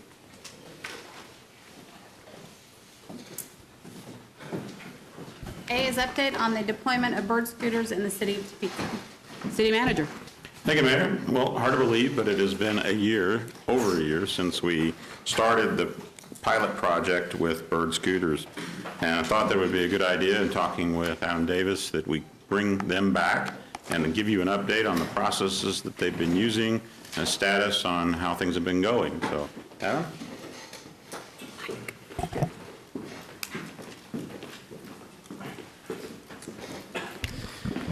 Good evening, Mayor, Mayor-elect, and members of the council. Adam Davis, and I manage government affairs for Bird Rides.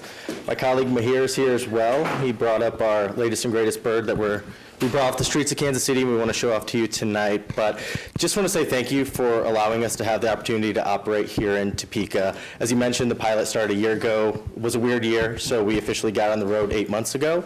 And with that, I was here a few months ago. We talked about some of the growing pains that came with it, but I think we're at a great point in the program.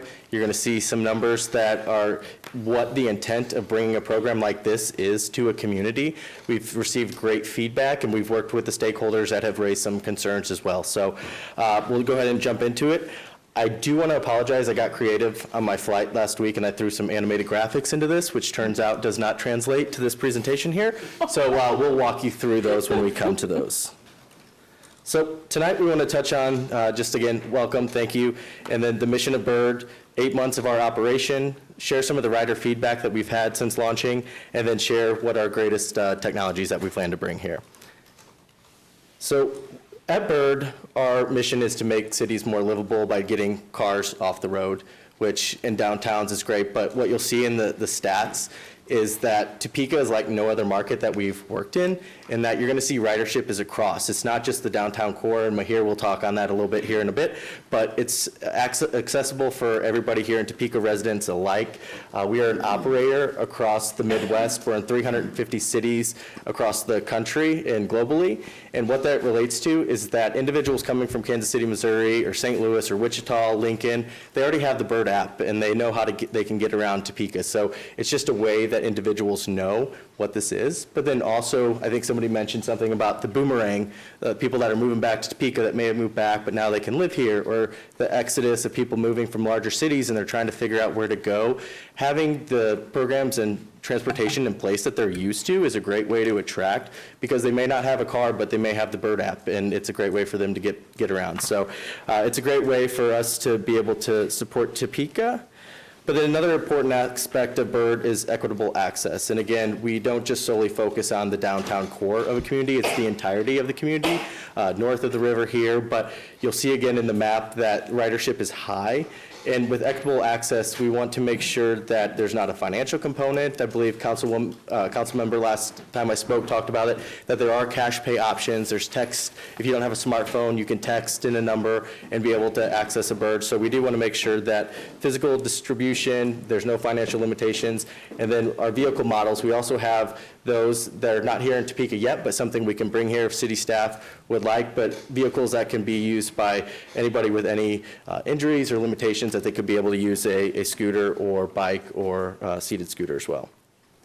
So again, we operate over 200,000 vehicles across the world.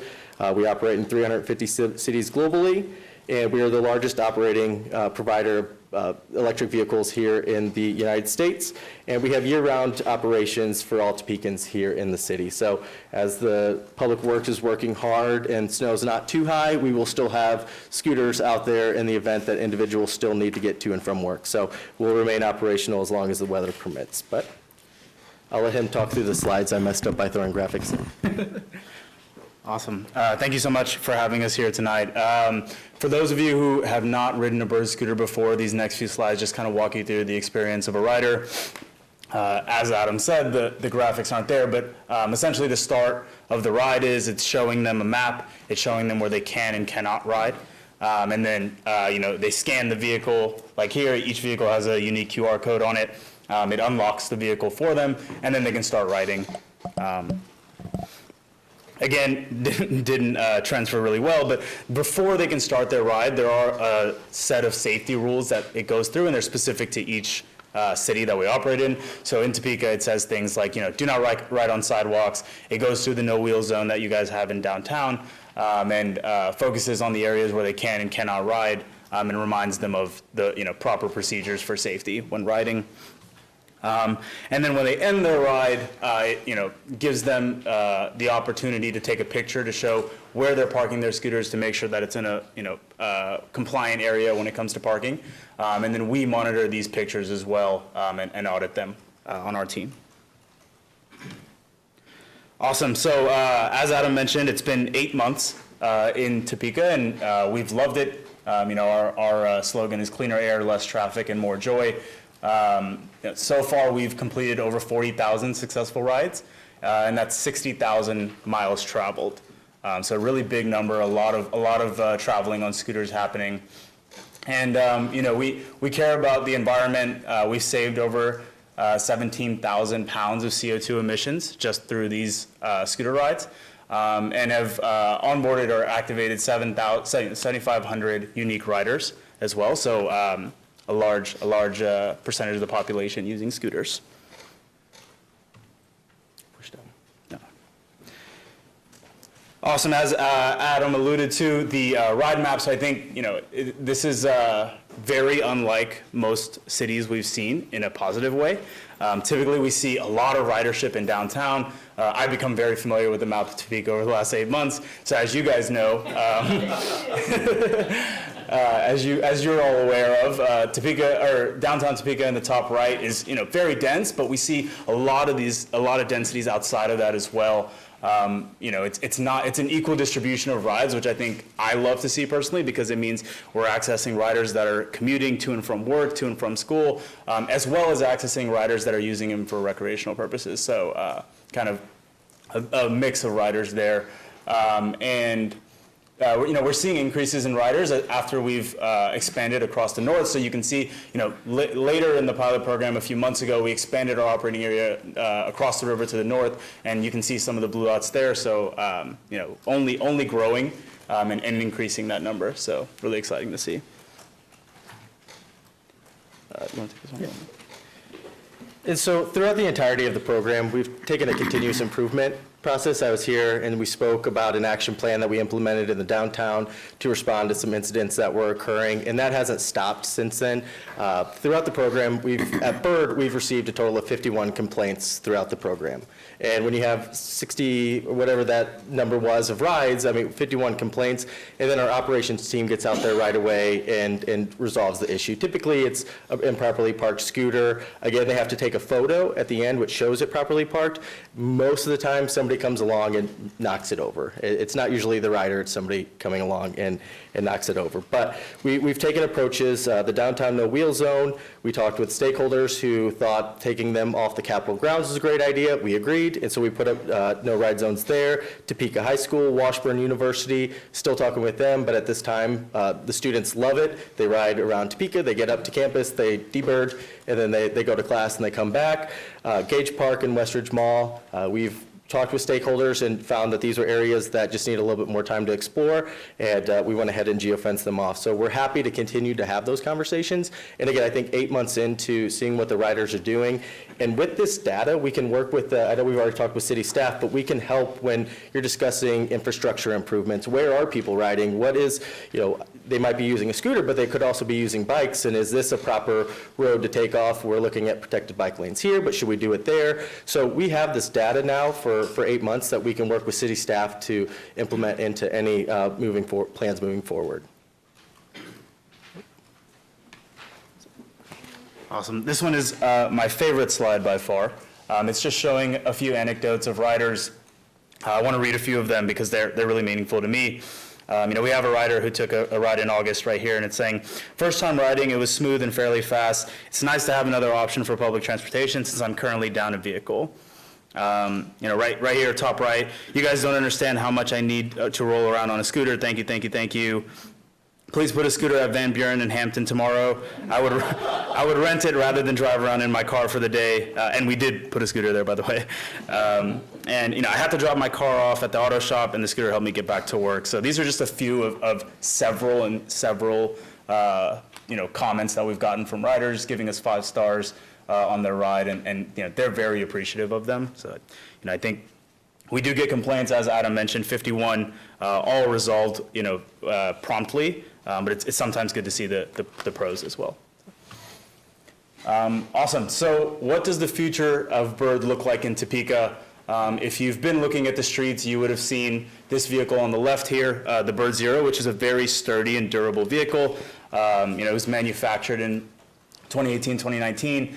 We've had time now to improve, and innovate and create a better vehicle. And we plan to bring this vehicle to Topeka in the spring as we ramp back up, as the weather gets better and people are riding more.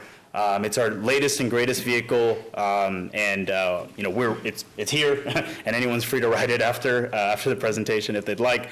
And the next slide has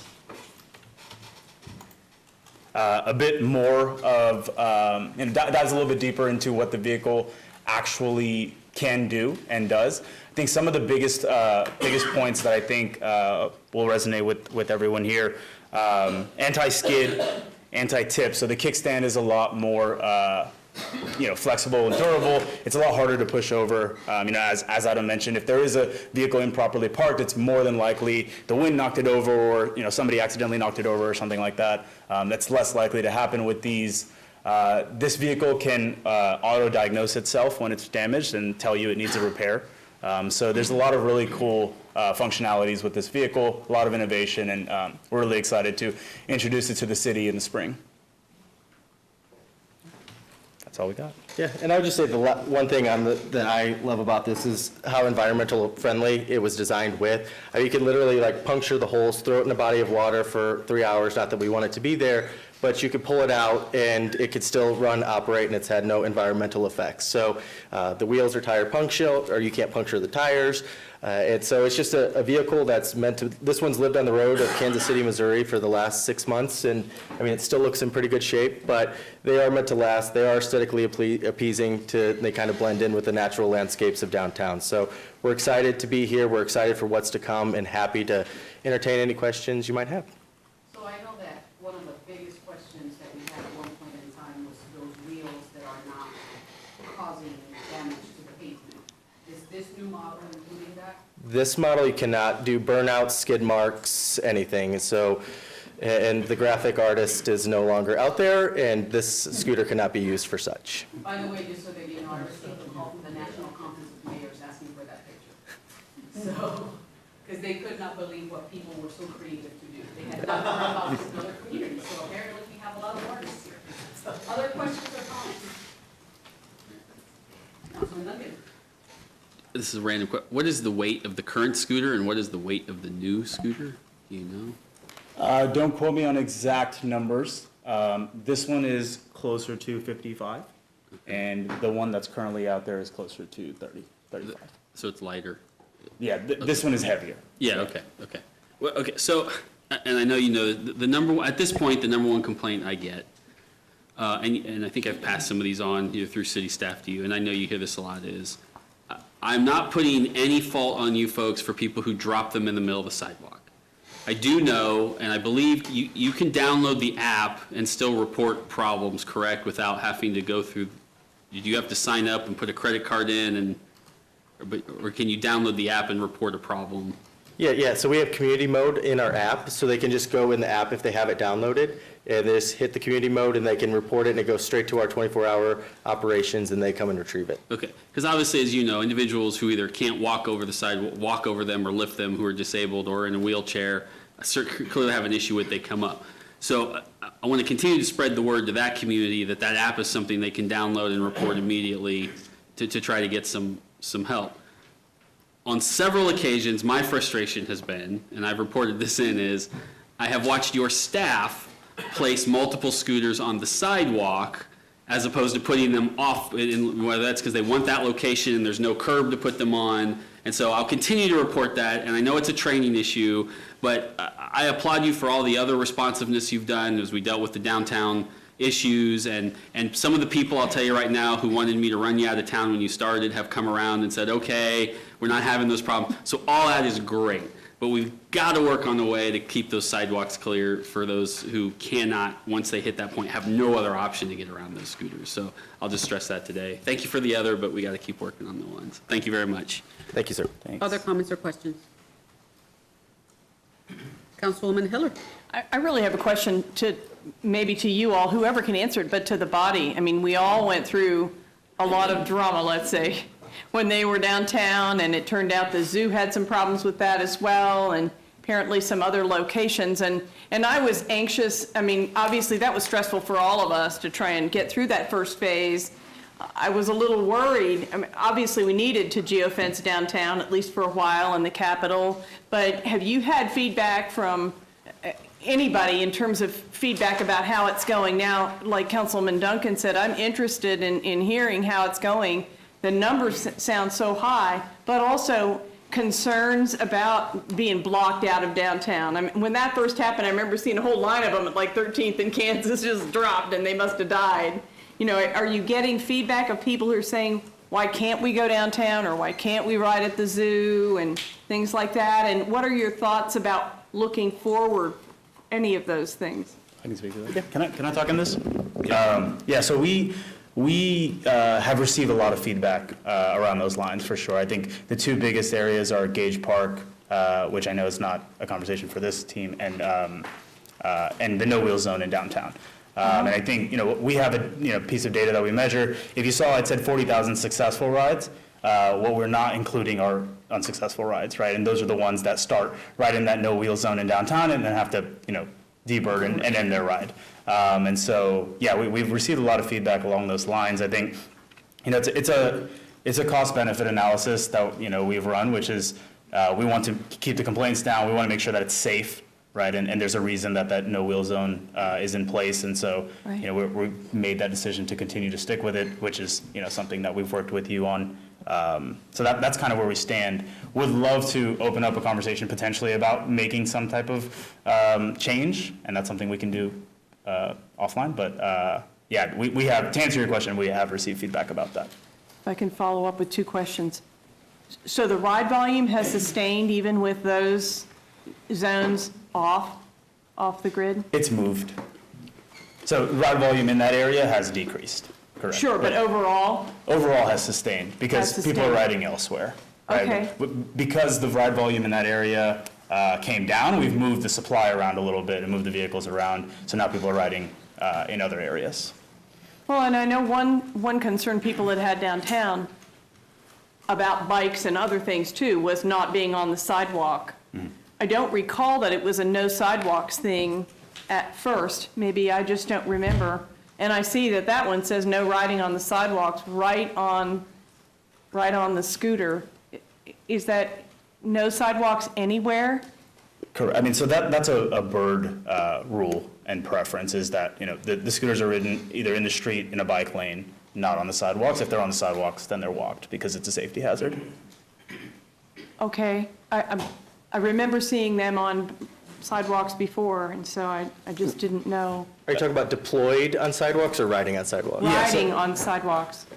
Yeah, so that's a piece of rider education that we're continuing to advocate for and continuing to educate riders on, is to get off the sidewalks and onto either the streets or a bike lane. And we're always willing to work with the city on bike lane infrastructure. So. Okay, thank you. I didn't know that. Other comments or questions? Seeing none, we do have somebody signed up to speak on this item. Mr. Joseph Ledbetter. Thank you all. Thank you. Thank you.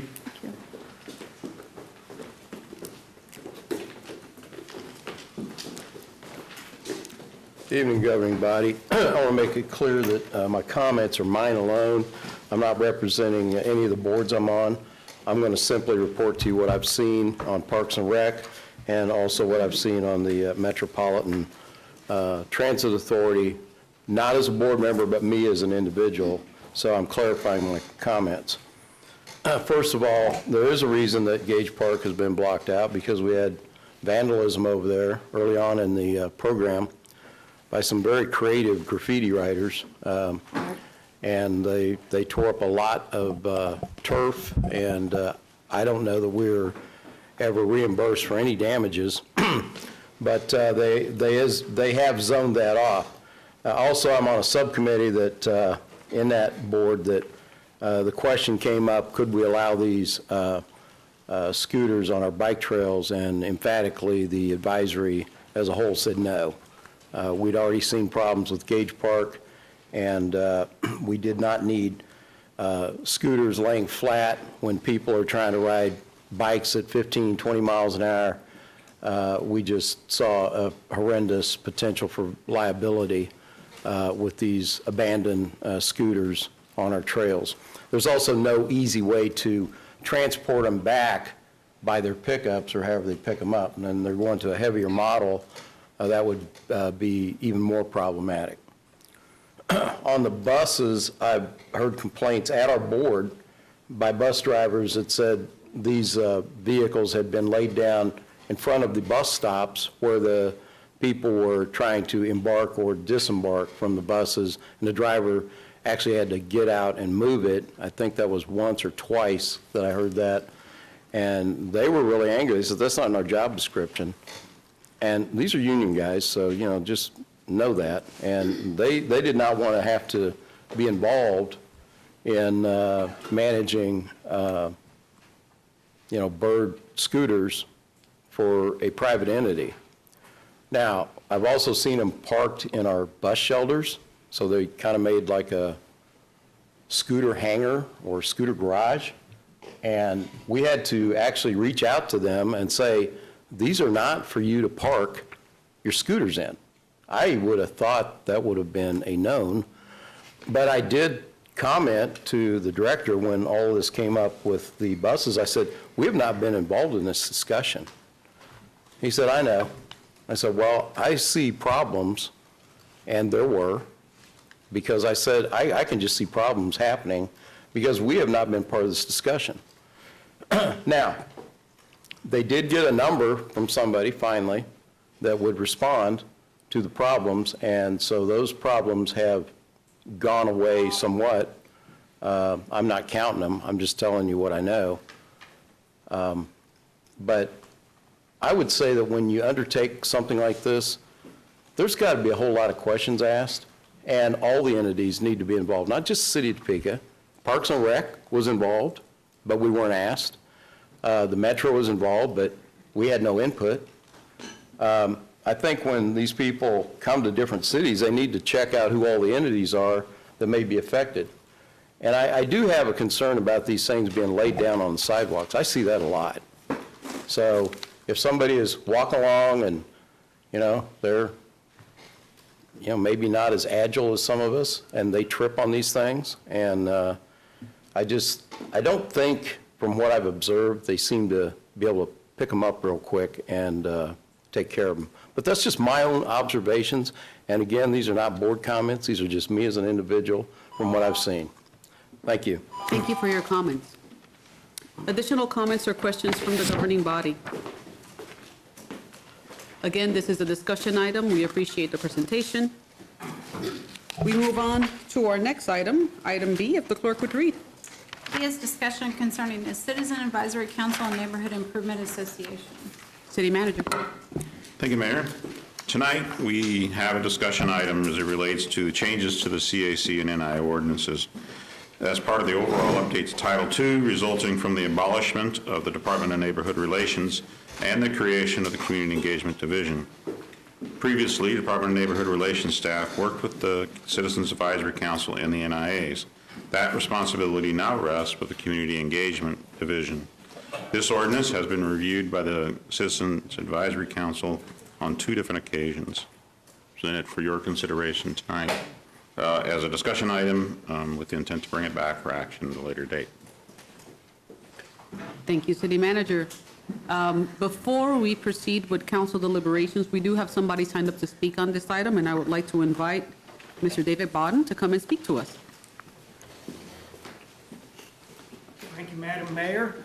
I emailed the council earlier today my basic concerns on this particular ordinance. I was on the CAC work group that considered this earlier this year, and at the CAC, we decided that the CAC should only weigh in on the CAC portion of this ordinance, which I will not discuss tonight.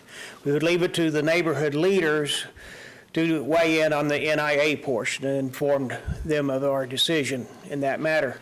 I am president of the Oakland NIA. That's the largest neighborhood in Topeka, 2 square miles. And infrastructure is a big part of our issues in improving our neighborhood. And what I've noticed in the 6 years I've been on the board is a lack of communication between the city and my NIA and particular. And what I'd like to see addressed, whether it's in this ordinance or at some time, is a list of requirements of the various divisions to interact with the NIAs, beginning with planning. And then as the project moves forward, after it's been approved, keeping the NIA in the loop, such as what we're doing on Seward Avenue right now. Braxton Copley at Utilities is doing an excellent job of supervising the project and keeping me, as the NIA president, informed of what is going on and listening to my feedback as I approach my neighbors, especially those directly affected by this project. I'd like to see this expanded to all projects that happen in my neighborhood. Because when we begin planning a project, the NIA already knows what the neighborhood wants, what the neighborhood needs, and we want to be an active part of that process. Thank you. Thank you for your comments. Additional discussion by the governing body on this item. Again, this is not an item for vote. This is just a discussion that will be brought back to the council body for voting in the next meeting. Councilwoman Valdivia Alcala. Thank you, Mayor. I did just have, there was a couple of things when I was looking over the new, the ordinance. It has been marked out that restrictions, you can't serve more than 2 terms that's been marked out. So is this then stating that as a CAC member, you can serve ad nauseum? I mean, however long? City Manager. Yes, the CAC looked at that, and these decisions related to who serves on the CAC is made by each individual NIA. So if they want to continue to send the same person back, it's allowable given the fact that there is basically an election/appointment by each NIA. So we feel there's no reason to limit the amount of time. Okay, and also it says it has been marked out that department staff will no longer keep attendance records and minutes of each meeting. So I would assume then that that responsibility is to be had directly by the CAC. Yes. Okay. We are there, though. I will wanted to add, though, the staff is still going to be at the CAC meetings and will be supporting the CAC with their meetings. Okay. I just wanted to make comment too on what Mr. Bowden commented on. He is a very proactive NIA president, and I think that there's a lot of merit to what he has brought forth in his public comment, in addition to what we do as elected officials engaging with our NIAs. I know that we're going to talk much more in the future about changing the culture of property maintenance and what a game changer that may be with our relationship with our neighborhoods, with the city and other partners. But I think that there's a good point to be had there with those NIAs that are really on the ground, doing the work, deeply involved. In addition to having that interaction that they do with their elected officials, I think that it's going to be an important prospect to look at as far as other city departments as well. Now, I'm not just saying getting in touch with NIA people for any little thing, because everybody's busy, common sense approach, but I do believe that there is a lot of merit to what Mr. Bowden is saying, and I think that that is something that should be considered as moving forward. Thank you, Mayor. Thank you, City Manager. Other comments or questions? Councilwoman Hiller. Thank you, Mayor. I had submitted a couple questions in advance and did not receive any answers, so I'll raise them here, and if there are answers, that would be good. If not, at least I'll raise them. And I should say, my questions come from the context of personally having served on the CIC in its infancy as the Community Development Advisory Council, and all the way through its maturity now for, 40 years or something like that. And it was always functioned as a coalition with representatives from the neighborhoods, and both advised the city about the what's now the consolidated plan, spending of the community development block grant money and other money, but also worked on issues that were common to all neighborhoods and sometimes proactive issues on their own. And I know that the current neighborhood leadership has been working on trying to develop some joint activities and so on. So I was really surprised to see that the language has been changed. Apparently, based on the strikeouts, the language used to say that the CAC was established to provide recommendations to the Department of Neighborhood Relations on issues described in the CAC bylaws. That has been stricken, and the only language, there's one sentence about the purpose, and it says that the purpose of the CAC is to provide advice and recommendations to appropriate city departments and divisions, as well as the governing body, on allocation of city, county, state, federal, and Topeka Housing Trust funds, period. So it is limiting the whole purpose of the CAC to advising on spending money.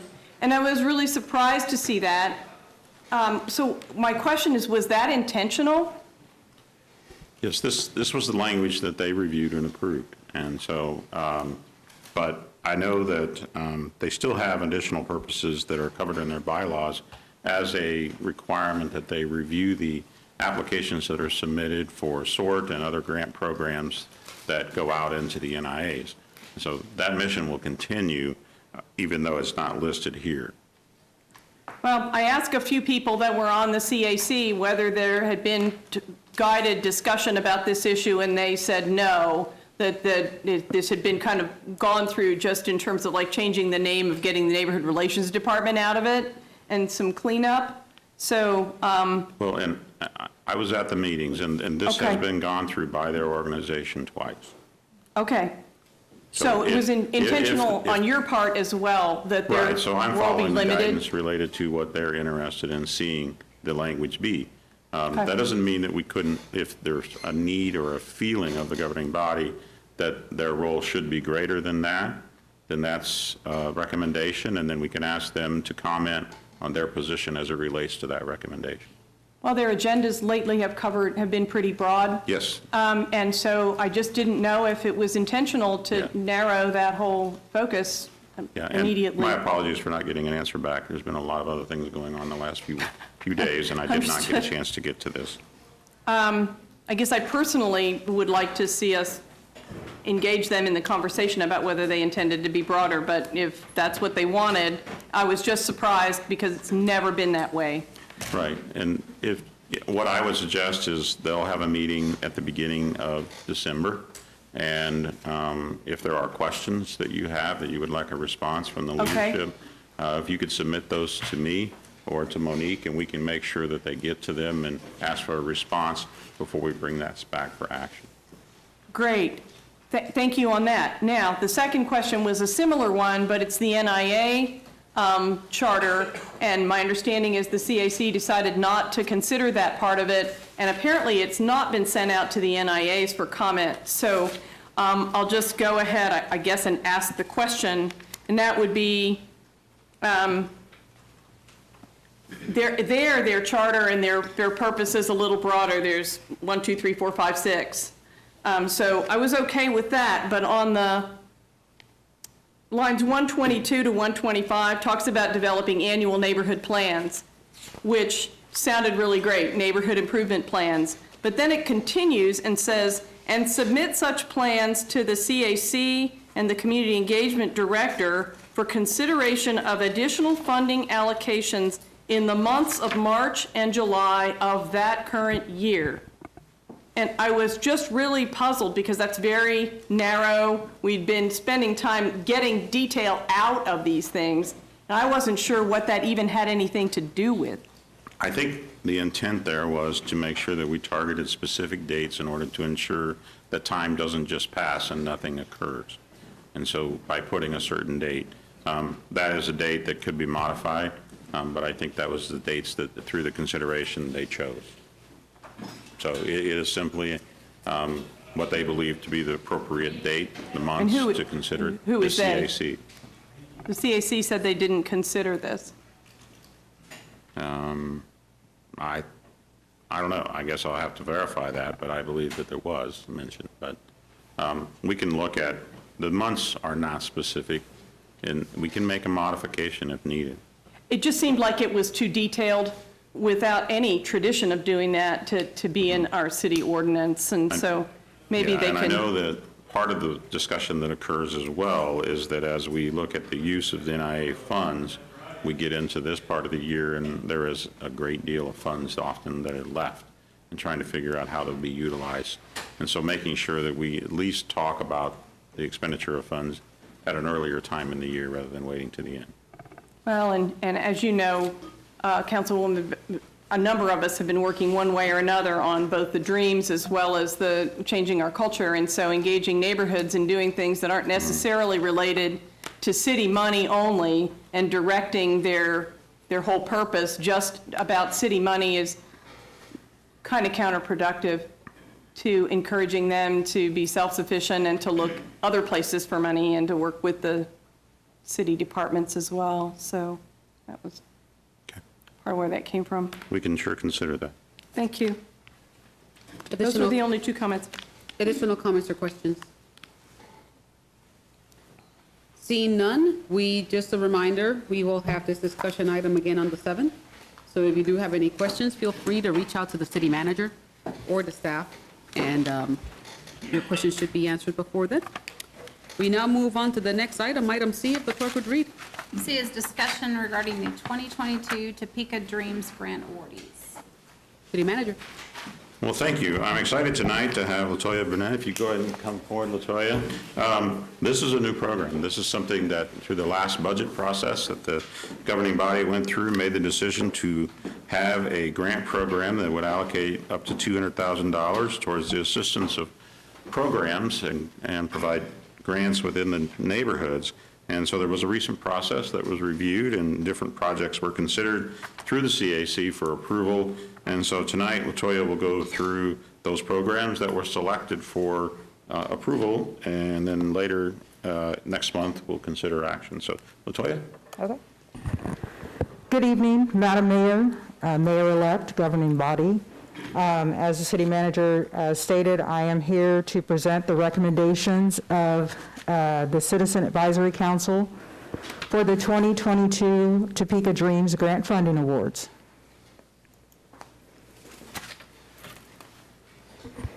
In 2020, the governing body approved $200,000 of annual competitive funds for neighborhood improvements each year. Based on the recommendations of the Citizens Advisory Council and the Topeka Dreams Committee, community engagement revised the former empowerment program and developed the Topeka Dreams grant program.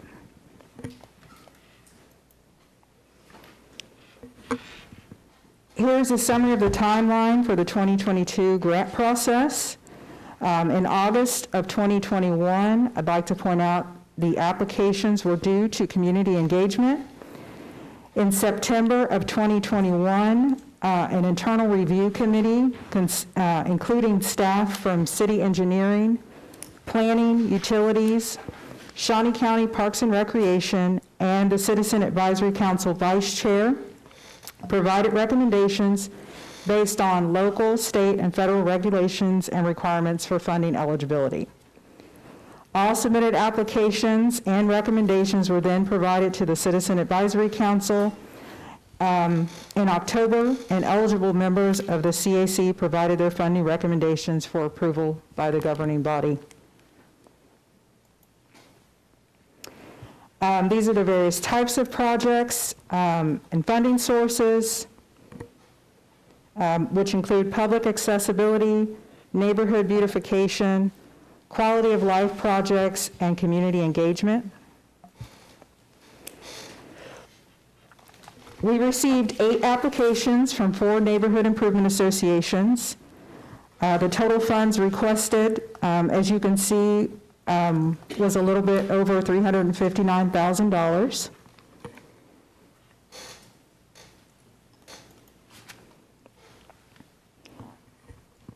This slide shows the scores received from each of the 9 Citizen Advisory Council members that reviewed and scored the applications.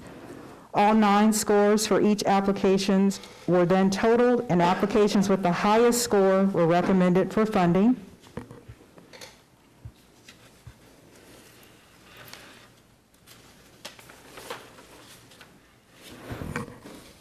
This slide shows the projects that both the Internal Review Committee and the Citizen Advisory Council found some issues with being able to recommend for funding. So 2 of these projects were not recommended for funding, and 2 of the projects were recommended for funding. The Historic Old Town Community Green Space Project was not recommended for funding because there is currently no property in the area owned by either the City of Topeka or Shawnee County Parks and Recreation that could be designated as a green space. The recommendation would be for the neighborhood to work with Shawnee County first to determine if any future investment will be made in the area to develop a neighborhood park. The Historic Old Town Brick Street Repair Project was not recommended because it was determined by the Utilities Department that there would be additional costs for water and stormwater that would push this project outside of the scope and budget for the Topeka Dreams Grant Program. The Valley Park Community Engagement Events Project was not originally recommended due to its lower score, but because there was still a significant amount of community development block grant funding, the CAC voted to add this project back into the list of recommended projects for funding. And then the Highland Acres Sidewalk Installation Project was recommended for funding pending a revised project that takes into consideration some additional costs for storm inlets and curb and gutter.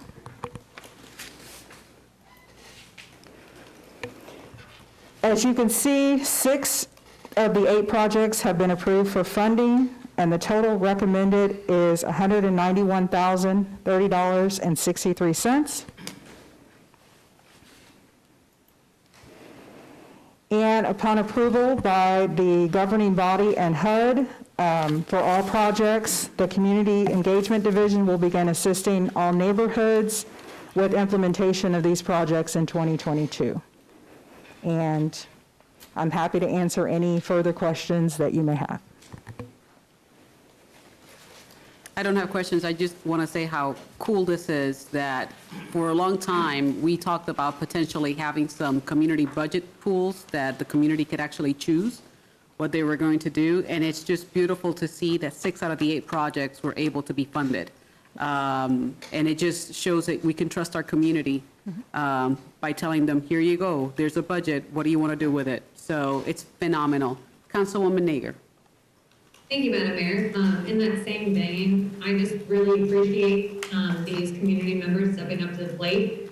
A lot of times, whenever we open up our emails or answer our phones, it seems like people are coming to us with wanting solutions, and I know that community members sometimes have the best solutions right there at their fingertips, and so I'm really, really proud that we were able to empower our neighborhoods, and look forward to doing this more in the future. Thank you, Madam Mayor, and thank you, Monique. Councilwoman Valdivia Alcala. Thank you, Mayor. Thank you, LaToya, for the presentation and for the continued work. I do want to say, I was not buying into this at first, but after seeing the presentation earlier and seeing how the additional differing funds have been able to be used, I'm giving a nod to the district one person for pushing forward on it, and I think that it really is going to end up being a beneficial program. We learn as we go along, even if we might not be right the first time. Thank you. Madam Mayor, Yes, Councilwoman Nager. I want to apologize to LaToya. I mistook you with your mask on, and thank you for being safe, and thank you for your work.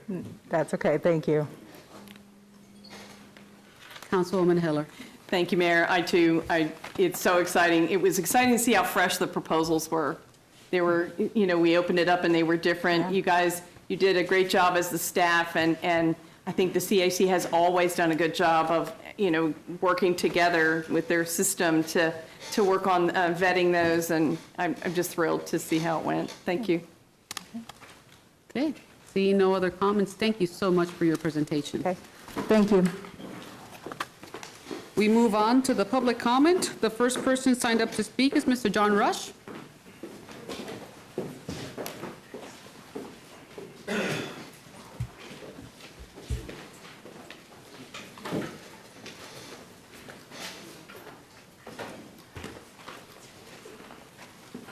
Hello, Madam Mayor, Mr. Mayor-elect, and City Council members. I'm probably not a very familiar face. My name is John Patrick Rush. I live at 2933 Southeast Peck Road here in Topeka, 66605. I'm a constituent of Tony Emerson. I spoke to him and, well, I left him a note and he got hold of the police chief, but we got that worked out. There's something we haven't really got worked out, but there was an incident that happened at my house. I was not home. I was on my way home. My wife, she came as well. She chose to do that, and because she was the one on the back porch when the helicopter hovered over the top of our house. No one admitted to seeing it, and the police had reported it, and they had told me that, they asked me if I had talked to my neighbors, and I just told them, no, I have not. If they want to talk to me, they'll stop by. And so with that in mind, I was a little frustrated for about a month and a half, because until I found out from my neighbor, the magic date was August the 4th.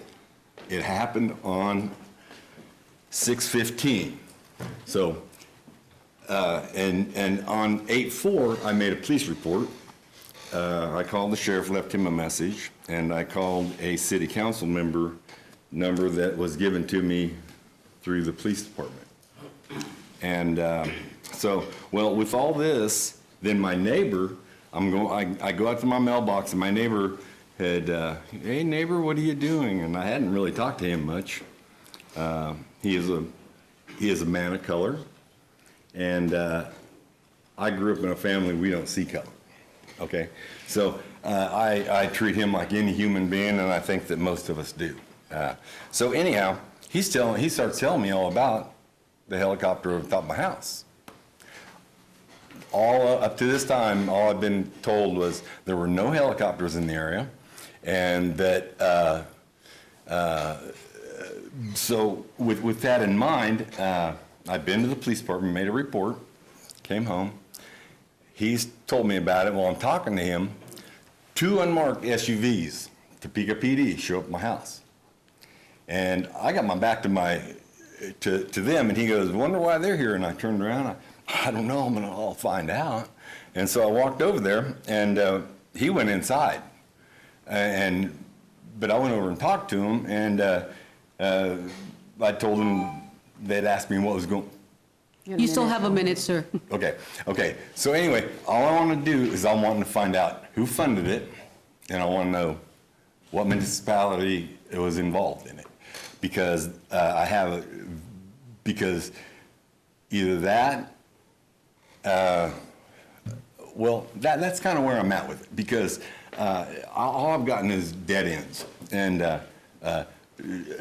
and I have to kind of smile, because when with Tony, it seemed a little odd, because everything's been a little emotional to me. But now I'm trying to be more on, be a product of value and be a product of something like that. So, and I have been a little bit emotional about it, because once he told me that they were looking for a perpetrator, because that's what when he called 911, that's what they told him.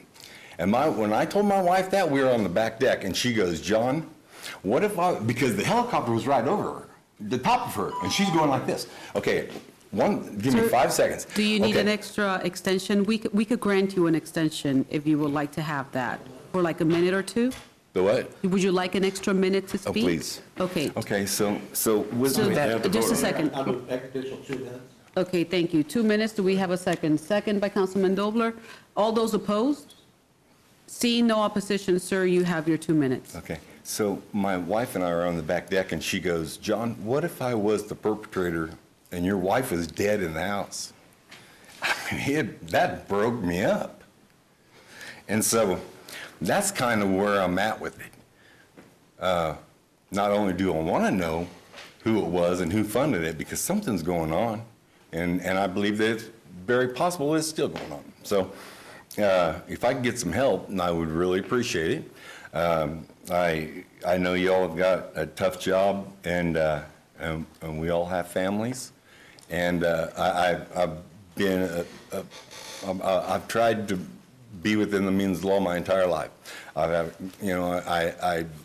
just really tried to be that person. So, and I don't want to be the emotional person that I could be, because I had 4 older sisters, an older brother, and a younger brother, and we're all still alive. And both my parents they were married their entire life.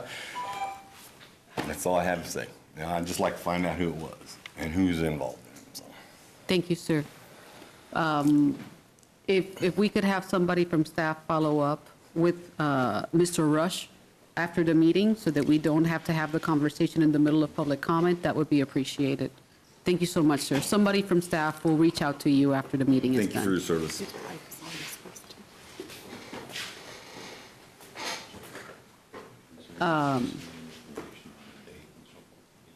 The next person signed up to speak is Laura Pedazani.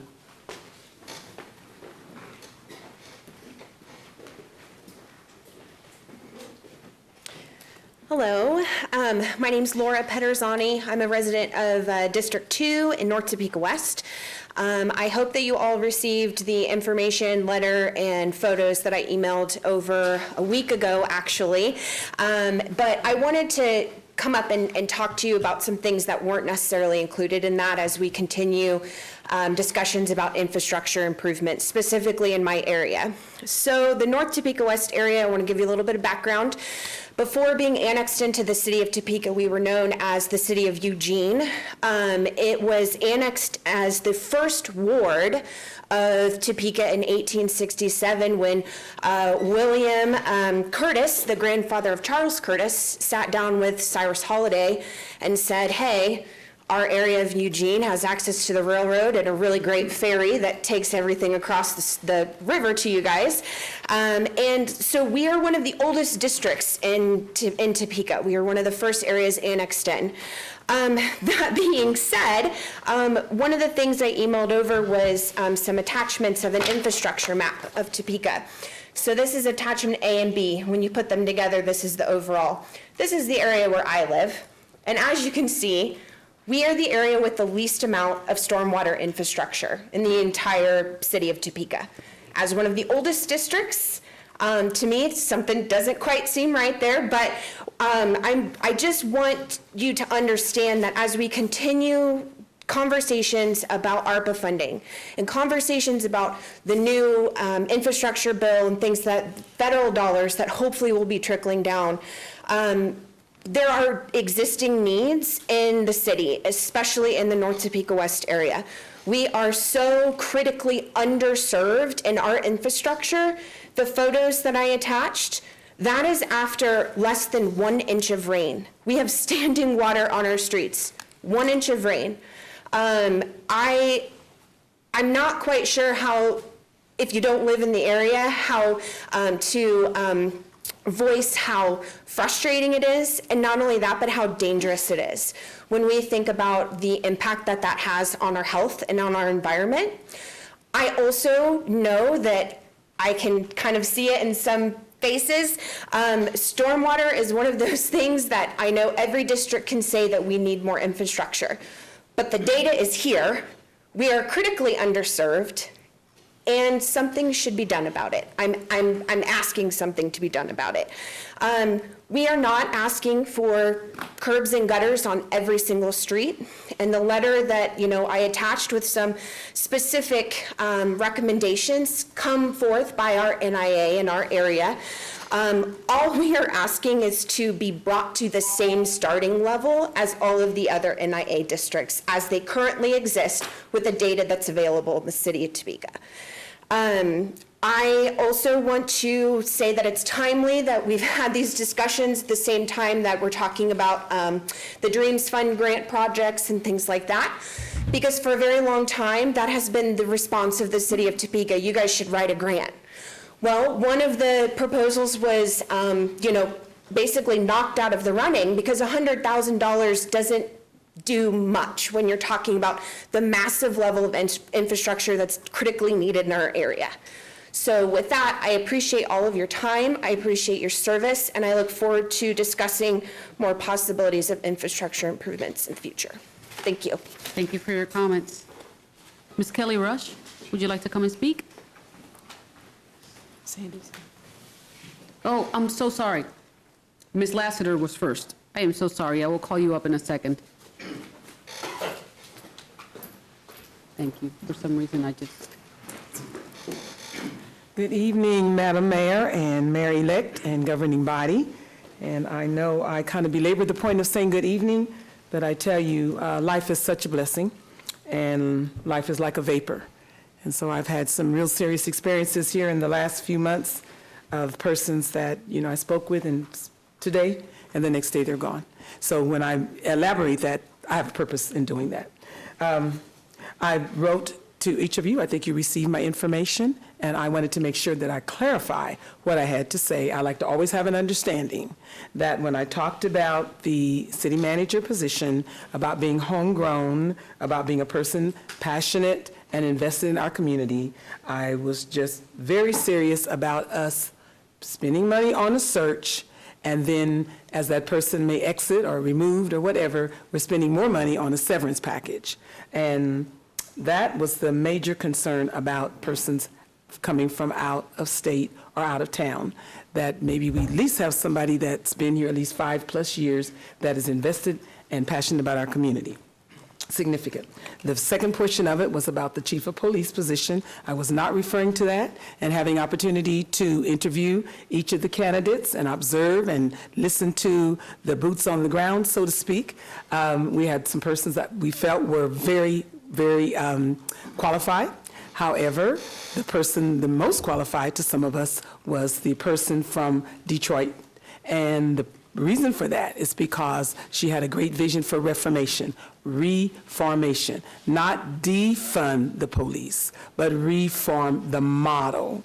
And one portion of that really impacted me was about protecting our police, law enforcement, when dealing with the mentally ill or challenged, because we want to protect all of our citizens. I thought that was significant. Her program was impeccable. And as I speak with the other candidates and others, we always take care of our police officers. We always take care of our agencies. And we know that we promote from within. And we know that these gentlemen or others will have an opportunity to be promoted at some time. So we always look out for Topekans. We know that. One thing that I did encounter was someone made a comment I felt with the audacity and ignorance of the statement that if we had a person of her caliber or who she is, that the boys may not be happy. And I said, I thought we were dealing with men and officers of character and integrity, and for that statement to be made was total ignorance. And we're coming out into a post-pandemic. So we are looking for reformation and change and appreciating everything and everyone that God has blessed us with. So thank you again for your time. Thank you. Thank you. Ms. Rush.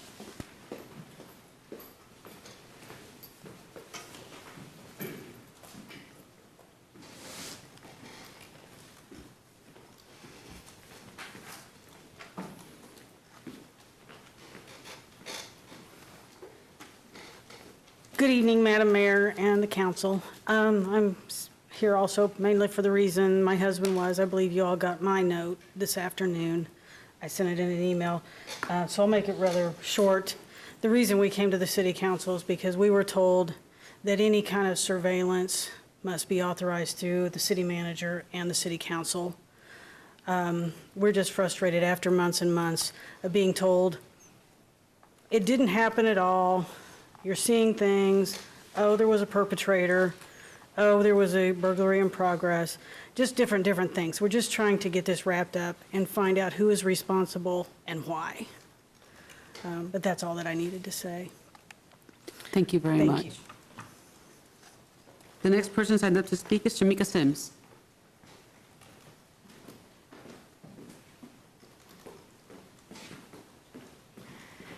Good evening, everybody. Thank you for having me. Shamika Sims, same hair, it's just a little straighter. I'm going to try to be brief. I'm a little nervous. I don't know, it just is a little shaky up here. I wanted to talk a little bit more about ARPA funds. I'm really excited about the conversation that's been going on, all the different ideas that have been thrown around. And I just want to seed an idea that I have already placed in a couple of people here. And maybe it has gotten out, maybe it hasn't, but I just want to earworm as many people as possible. So the City of Chicago recently announced that they are going to use part of their ARPA funds to start a universal basic income pilot program. They plan to do it for about a year, and they hope to impact up to 5,000 families with $500 basic income payments. And this really got me excited because we are talking about how to improve life here in the city of Topeka for everyone, right? And the tendency is to raise the ceiling, but with the universal basic income, it's about raising the floor, okay? So why UBI? Why does that matter? We know that there are income inequalities for a multitude of reasons. Access to education, familial wealth, generational wealth, all of these things play a part, and I don't want to go deep into it, but all of these things play a part in how much of a starting block people get into making their dreams come true and making their life worth living. So I've been doing a lot of research, been following the conversation about UBI for about 2 years or so, and what I've noticed that keeps coming up is that people are doing things that they don't normally get a chance to do. Take their families on special trips, things that were just completely out of the question before. People are able to go out and fund their dreams, like starting businesses, getting the ball rolling, things of that nature. And even the simple things like just being able to pay for a car repair. Those dental coverage, if you have a dental emergency, things of that nature. All these things are things that we, tend to use our discretionary funds to be able to handle. Well, what are you supposed to do when you don't have discretionary funds available? So the idea behind the universal basic idea or income is about raising the floor so that more people have the opportunity to build their confidence, their self-esteem, because poverty is just as much a psychological idea as much as it is the physical one, rent, bills, things of that nature. So why Topeka, real quick?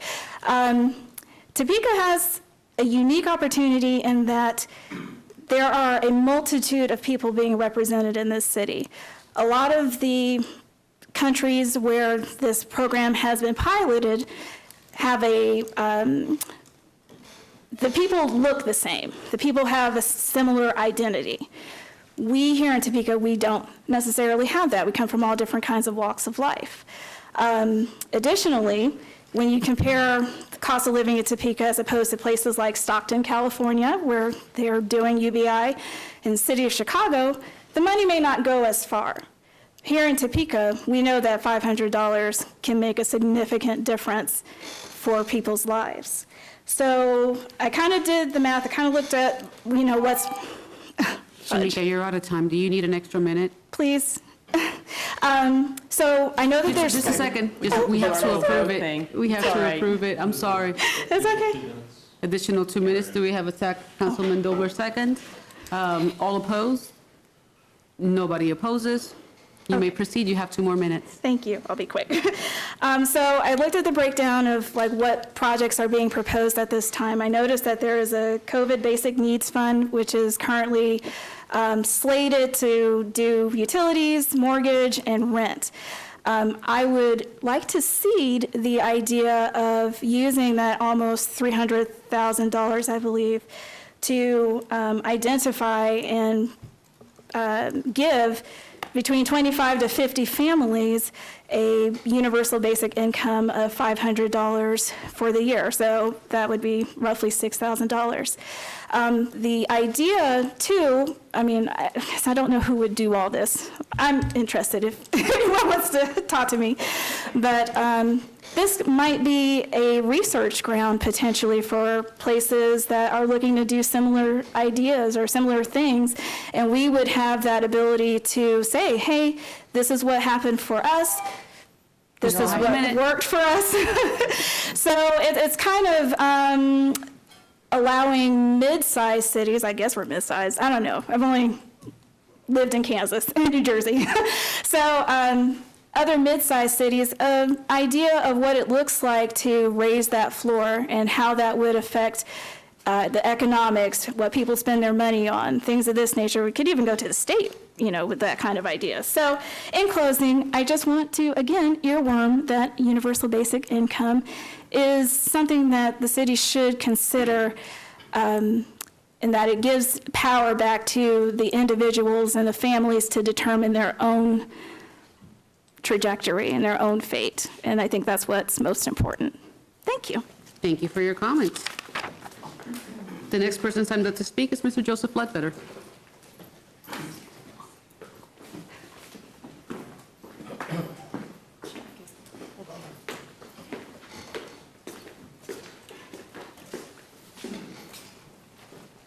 Evening, governing body. I'll hand this out.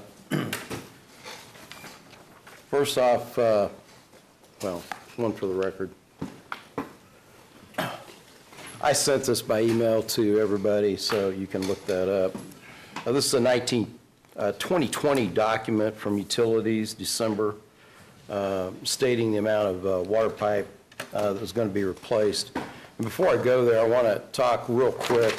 A couple changes I'd like to see made over the next couple months with this council is to, number one, change the charter ordinance so that all contracts 50,000 and above must have approval by the governing body, or it doesn't take effect.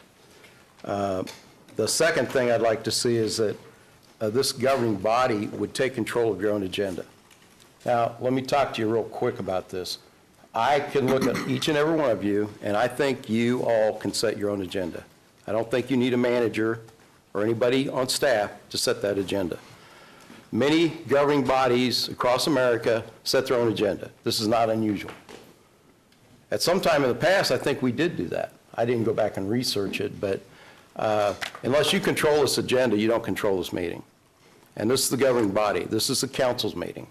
And this is where the people come and present our redress, grievances, and our opinions, usually optimistic for me, and say, you know, we need to move forward, and I need you to control this agenda, not somebody else, not staff.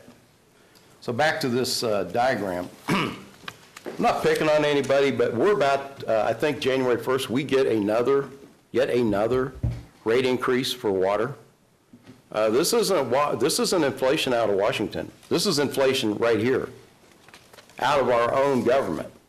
Another 7.5%. Now, some of you didn't vote for this because you weren't here, and one person heroically stood against it solely by himself. Well, there was another person who's not here anymore, Mr. Cohen, but Mr. Lester did vote against it.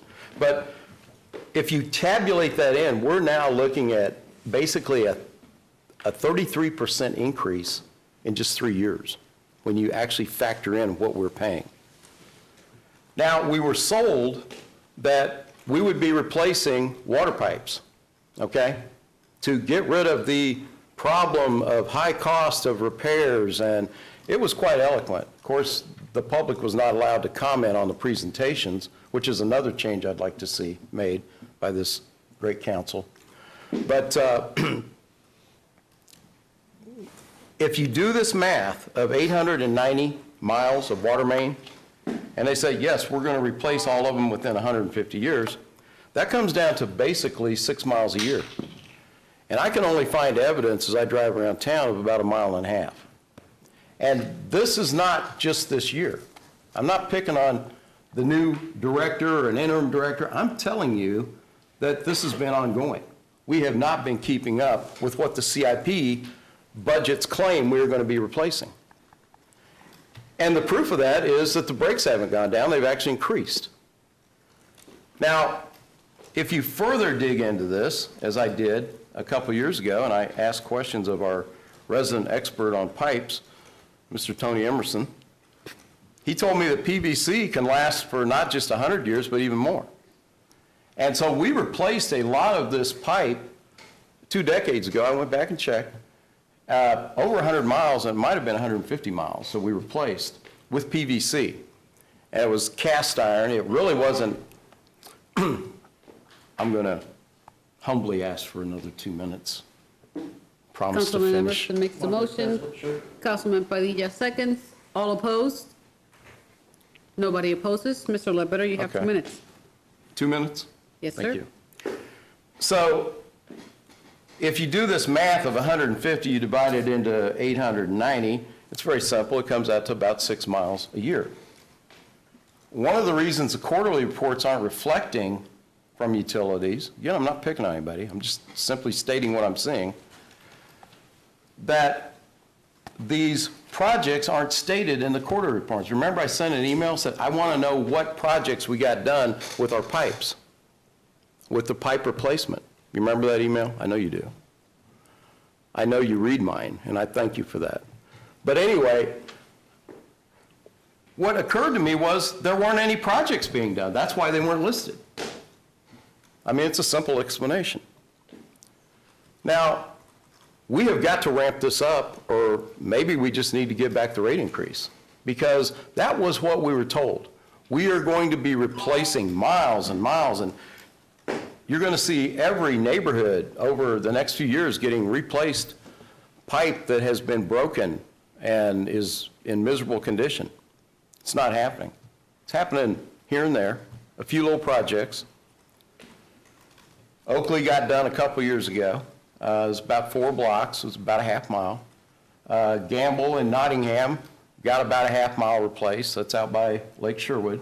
It's in our district. We had to replace it because it's our pipe. And then we've got 12th Street. Now remember, the thing about 12th Street is it's not all paid for with CIP money. Remember? We passed the sales tax. So 500,000 of that comes from the sales tax from the county. So really, if you were fair, you'd need to deduct that amount and say, we really are not keeping up. It's even worse than I thought. So I would really, before we hit any more of these increases, see the actual amount of pipe replaced that is claimed. And we may have to hire construction managers to get this done. We may have to get innovative. But thank you. Thank you for your comments. Lizone Grace.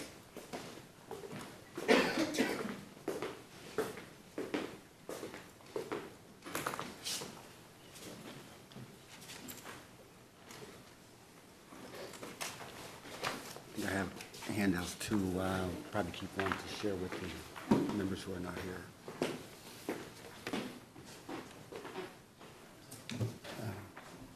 Good evening, Mayor, Deputy Mayor-elect, council members, everyone else. I really just want to, I was elated to hear that the city has set goals on minority women business. There are probably people who know that I have come here probably on a constant basis, consistent basis, 16 or 17 years, just asking for this one thing, that the city would enforce part of its code to where they would set goals. And so I appreciate the city manager and his team for doing that. I know he won't be around after the beginning of the year to go the next steps, but I've always tried to at least get something passed or done, whether it's a city manager or mayor or council member, you know, something that will last a long time, that will have some lasting power. Now, I'm not exactly sure where the percentage came from, and I'm glad that there be more further discussion on that there. I would hate for the city to set a number up that would almost set them up to fail, that they could not reach such a high number. I have not been a part of that discussion on how they got to that point. I do know, and other people know, that I have been very consistent on coming here, speaking to this particular issue for the city to set goals.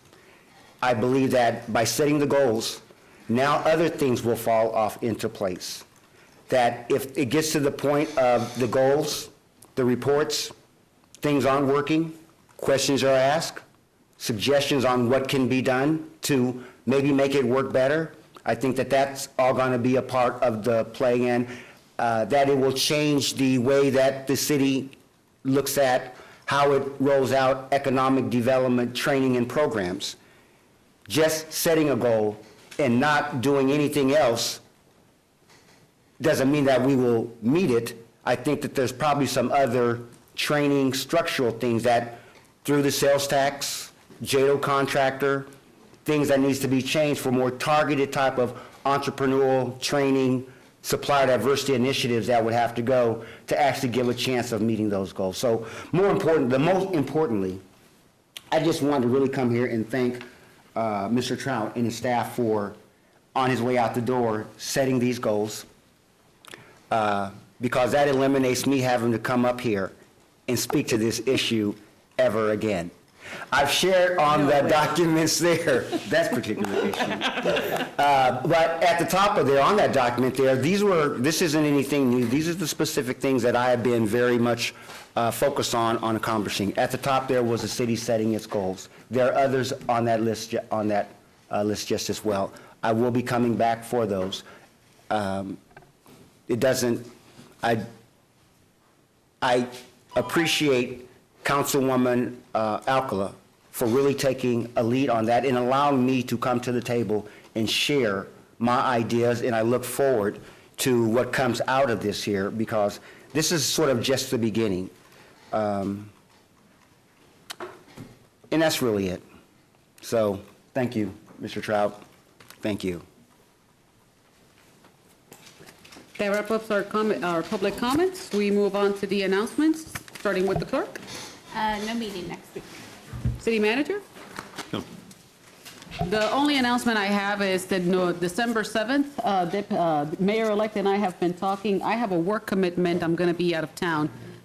So we have made arrangements for who is going to be running that meeting. So more to come on that. So just know that I will be working outside of the community. Aside from that, nothing else. Councilwoman Nager. Thank you, Madam Mayor.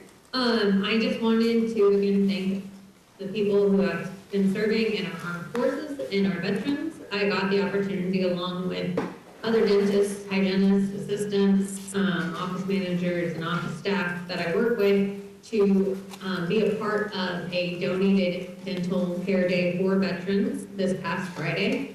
And I actually got to meet Major General David Weishart. I got his coin. Ooh. I learned the importance of the coin, but it was a really wonderful day. It was very humbling to work on such wonderful men and women and be able to provide services that they don't always get. And so I just, again, want to express my appreciation for them. I also wanted to highlight that there is another group of citizens in our country that are often overlooked, especially because there's less and less of them. November is Nashville Native American Heritage Month. This is a wonderful time to make sure that you are learning about the Native people of the Americas, and to take some time for introspection to make sure that the way that you are respecting these populations are as respectful as you should be, especially with it being the Chiefs really turning it around this season so far, knock on wood. Just really being mindful of how you having fun might be not can be disrespectful to people who have been ostracized in different ways in the past. So just an invitation to really be mindful, not only while having fun at a game, but while spending time giving thanks during Thanksgiving, to the very diverse and wonderful culture that was here before Europeans came. Thank you, Madam Mayor. Thank you. Councilman Dobler. Thank you, Mayor. Just a few minutes tonight. I want to talk a little bit as I walk the neighborhoods. During the campaign the last few months, I heard pretty much the same theme: infrastructure, streets, utilities. We had a joint infrastructure and policy and finance committee meeting this morning. We heard from staff, a very well-prepared presentation, by the way, of what the future looks like if we have to continue to replace infrastructure that is aging in this community without growth. And Mr. Ledbetter will be up here every week talking about our revenue bonding and our geo bonding, because that's going to be the only resource we have to replace infrastructure unless we can grow this community. It's pretty simple. It's like a business. If you don't get more revenue in, if you don't grow, you don't succeed. I was pleased to see the Holodome project tonight. I think that's part of the answer. It's not all about new subdivisions on the outskirts of the city, although those are important. But we need growth all across the board at all income levels. We need apartments. It just has to happen. There is no other answer. We need a city that looks for opportunities for growth.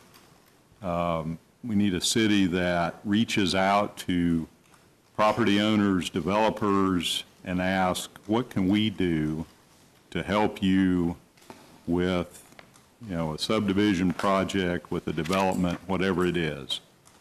And I don't plan on being here more than 4 years, but I'm determined that 4 years from now, this is going to look different. And I think I have support from others on the council. I appreciate it. Thank you, Mayor. Councilman Duncan. Thank you, Mayor.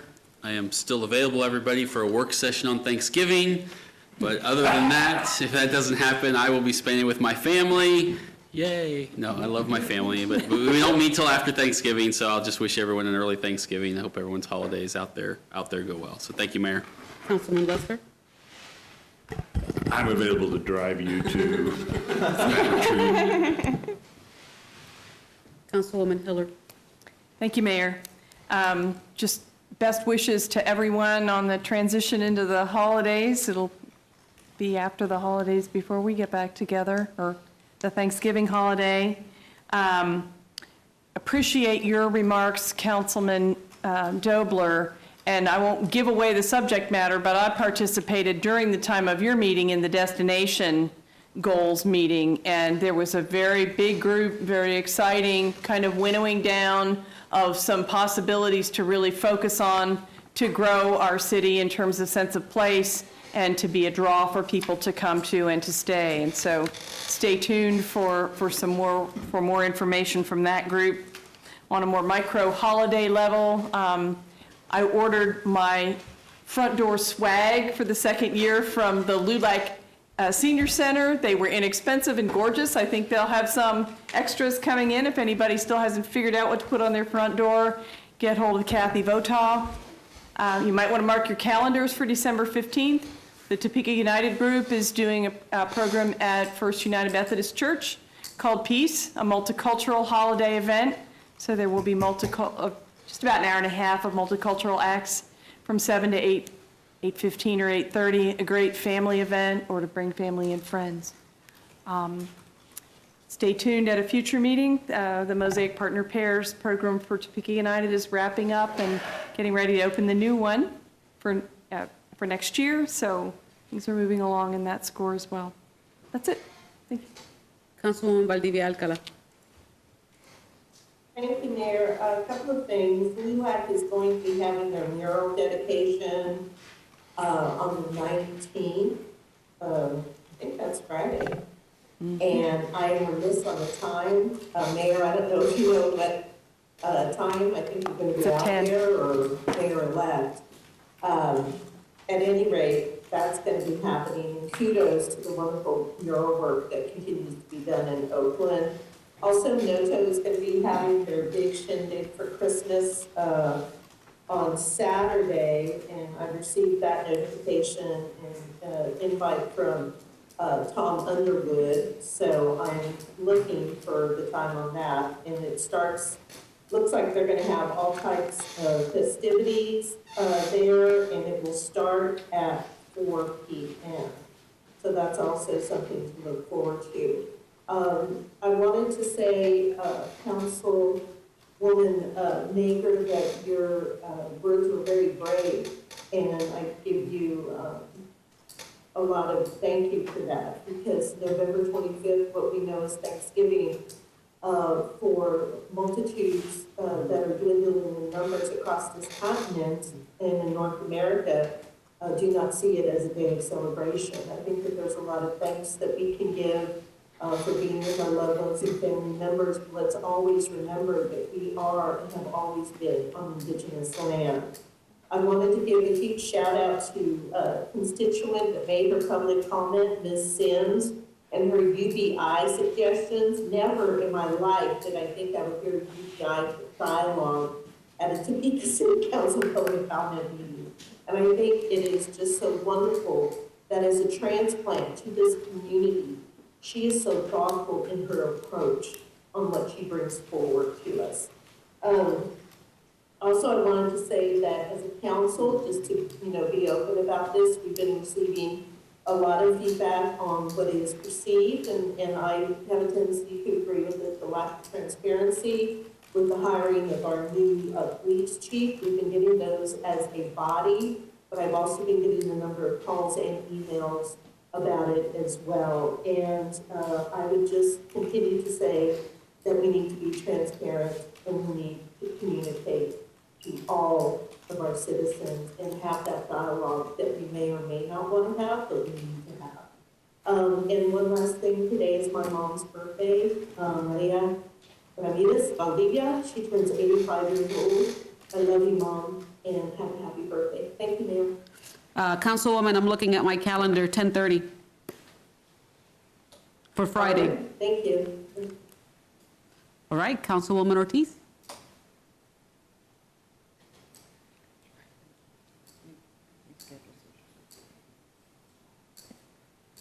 Councilwoman Ortiz. All right. Peace out. Peace out. Councilman Emerson. Thank you, Mayor. Councilman Dobler said it much more eloquently than I did, but yeah, that meeting, I mean, if you don't want to be able to, as a either community or as fellow governing body members, if you don't want to be able to sleep very well for the next month or so, go watch our meeting this morning and see where we've got to raise the mill levy like 3 mills to start doing things. Or we need about a 5 to 7% every year in perpetuity, raise our water and sewer rates, I guess the combined rate. And it's obviously no one can pay 50% more than what they're paying today in 10 years for water, right? So something has to give. And I'll tell you, one of the things is there's this ARPA money, and I see this as a once-in-a-lifetime deal, not to start some new program. It's to get ahead on infrastructure, hopefully turn the, kind of push the cost curve down.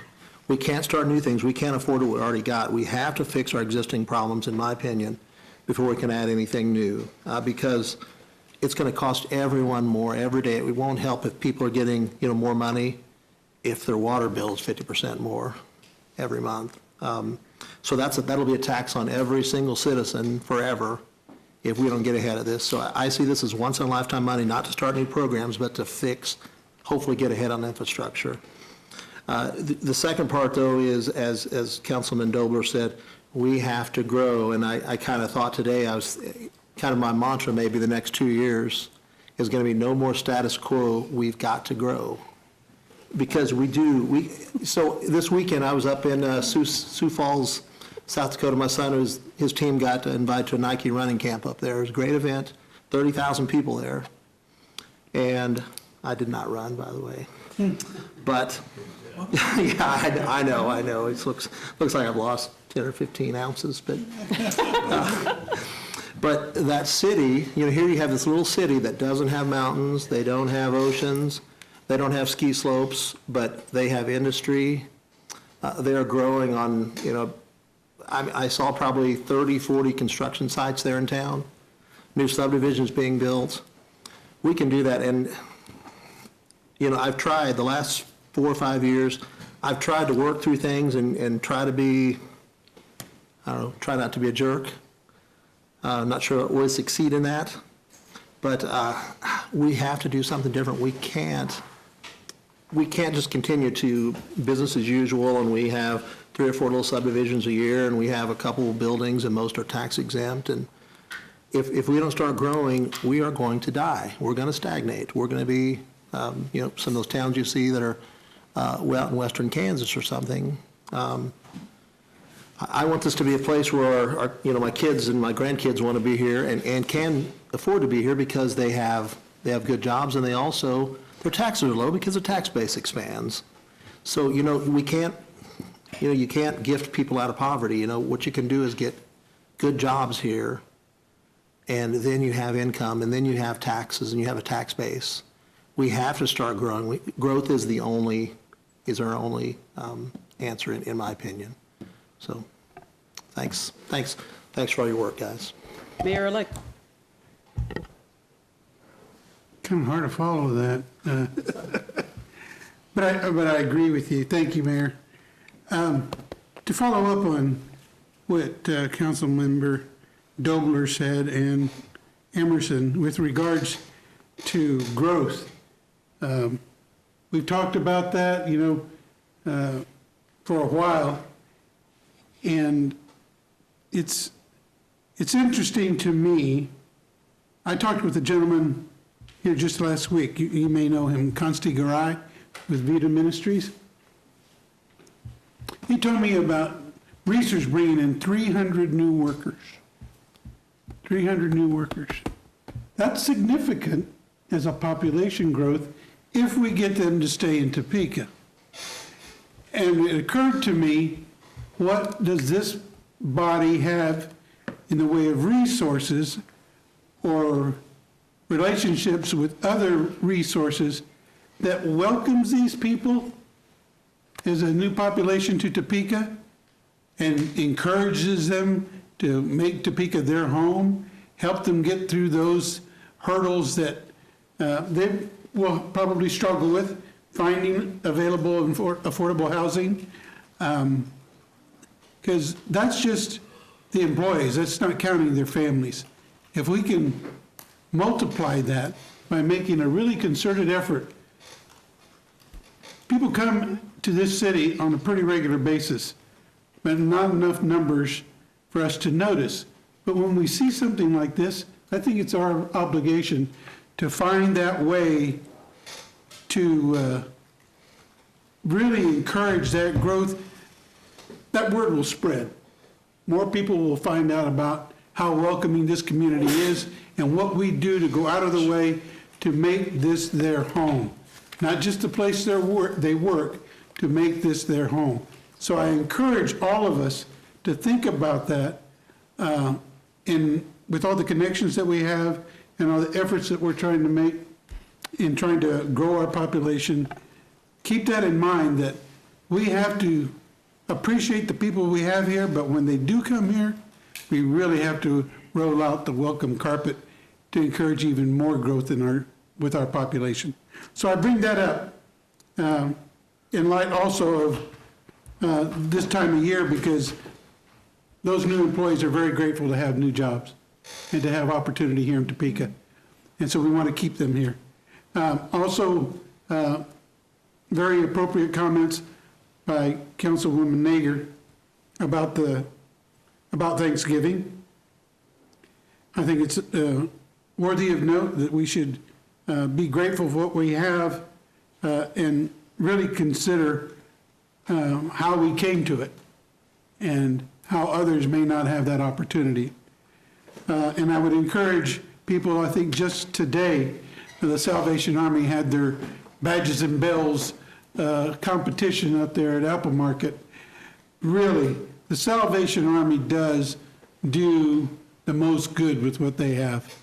And their support and funding has dwindled over a couple of years.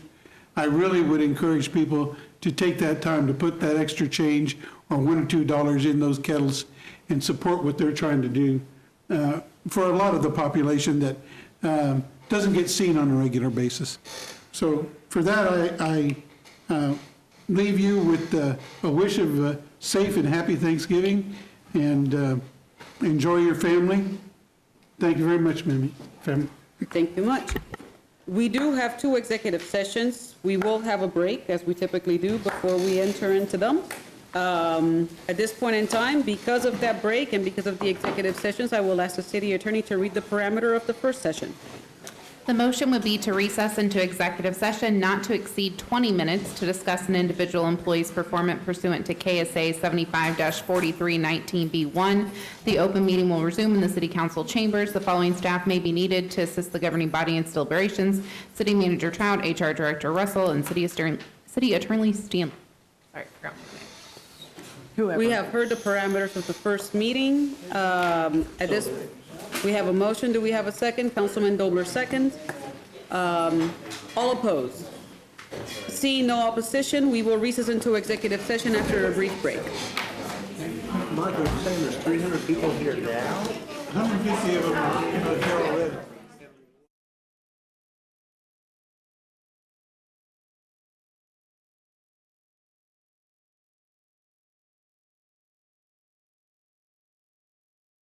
Good evening, and we have concluded the first executive session. No action has been taken. At this point in time, we do need to do 2 motions. The first one will be a motion to ensure that we are able to exceed our 10 p.m. parameter. So with that, who would like to make that motion? Mayor-elect makes the motion. Do we have a second? We have a second by Councilman Emerson. At this point in time, we will proceed to vote to extend the meeting past 10 o'clock. All opposed? Seeing no opposition, the motion carries unanimously. Furthermore, we have a second executive session to enter into if the city attorney can read the parameters. The motion would be to recess into executive session not to exceed 45 minutes to discuss individual applicants for employment and other personnel matters related to individual city employees pursuant to KSA 75-4319B1. The open meeting will resume in the city council chambers. The following staff may be needed at various times to assist the governing body in its deliberations: City Manager Trout, HR Director Russell, Chief of Staff Cochran, and City Attorney Stanley. We have a motion, we have a second. All opposed? Seeing none, the motion carries. At this point, we enter into the executive session.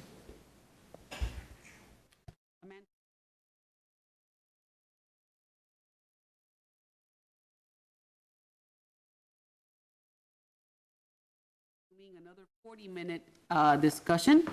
If at this point in time we need another vote to do so, who would make that motion? So moved. We have a motion. Do we have a second? We have a second by Councilman Dobler. Again, there was no action taken during that executive session. The same parameters with the same individuals apply. So at this point in time, any opposed for us to re-engage in the executive session? We have 1 opposition by Councilwoman Ortiz. Other than that, the vote was 9 votes pro the executive session continuing. At this point in time, we will recess back into our executive session not to exceed 40 minutes.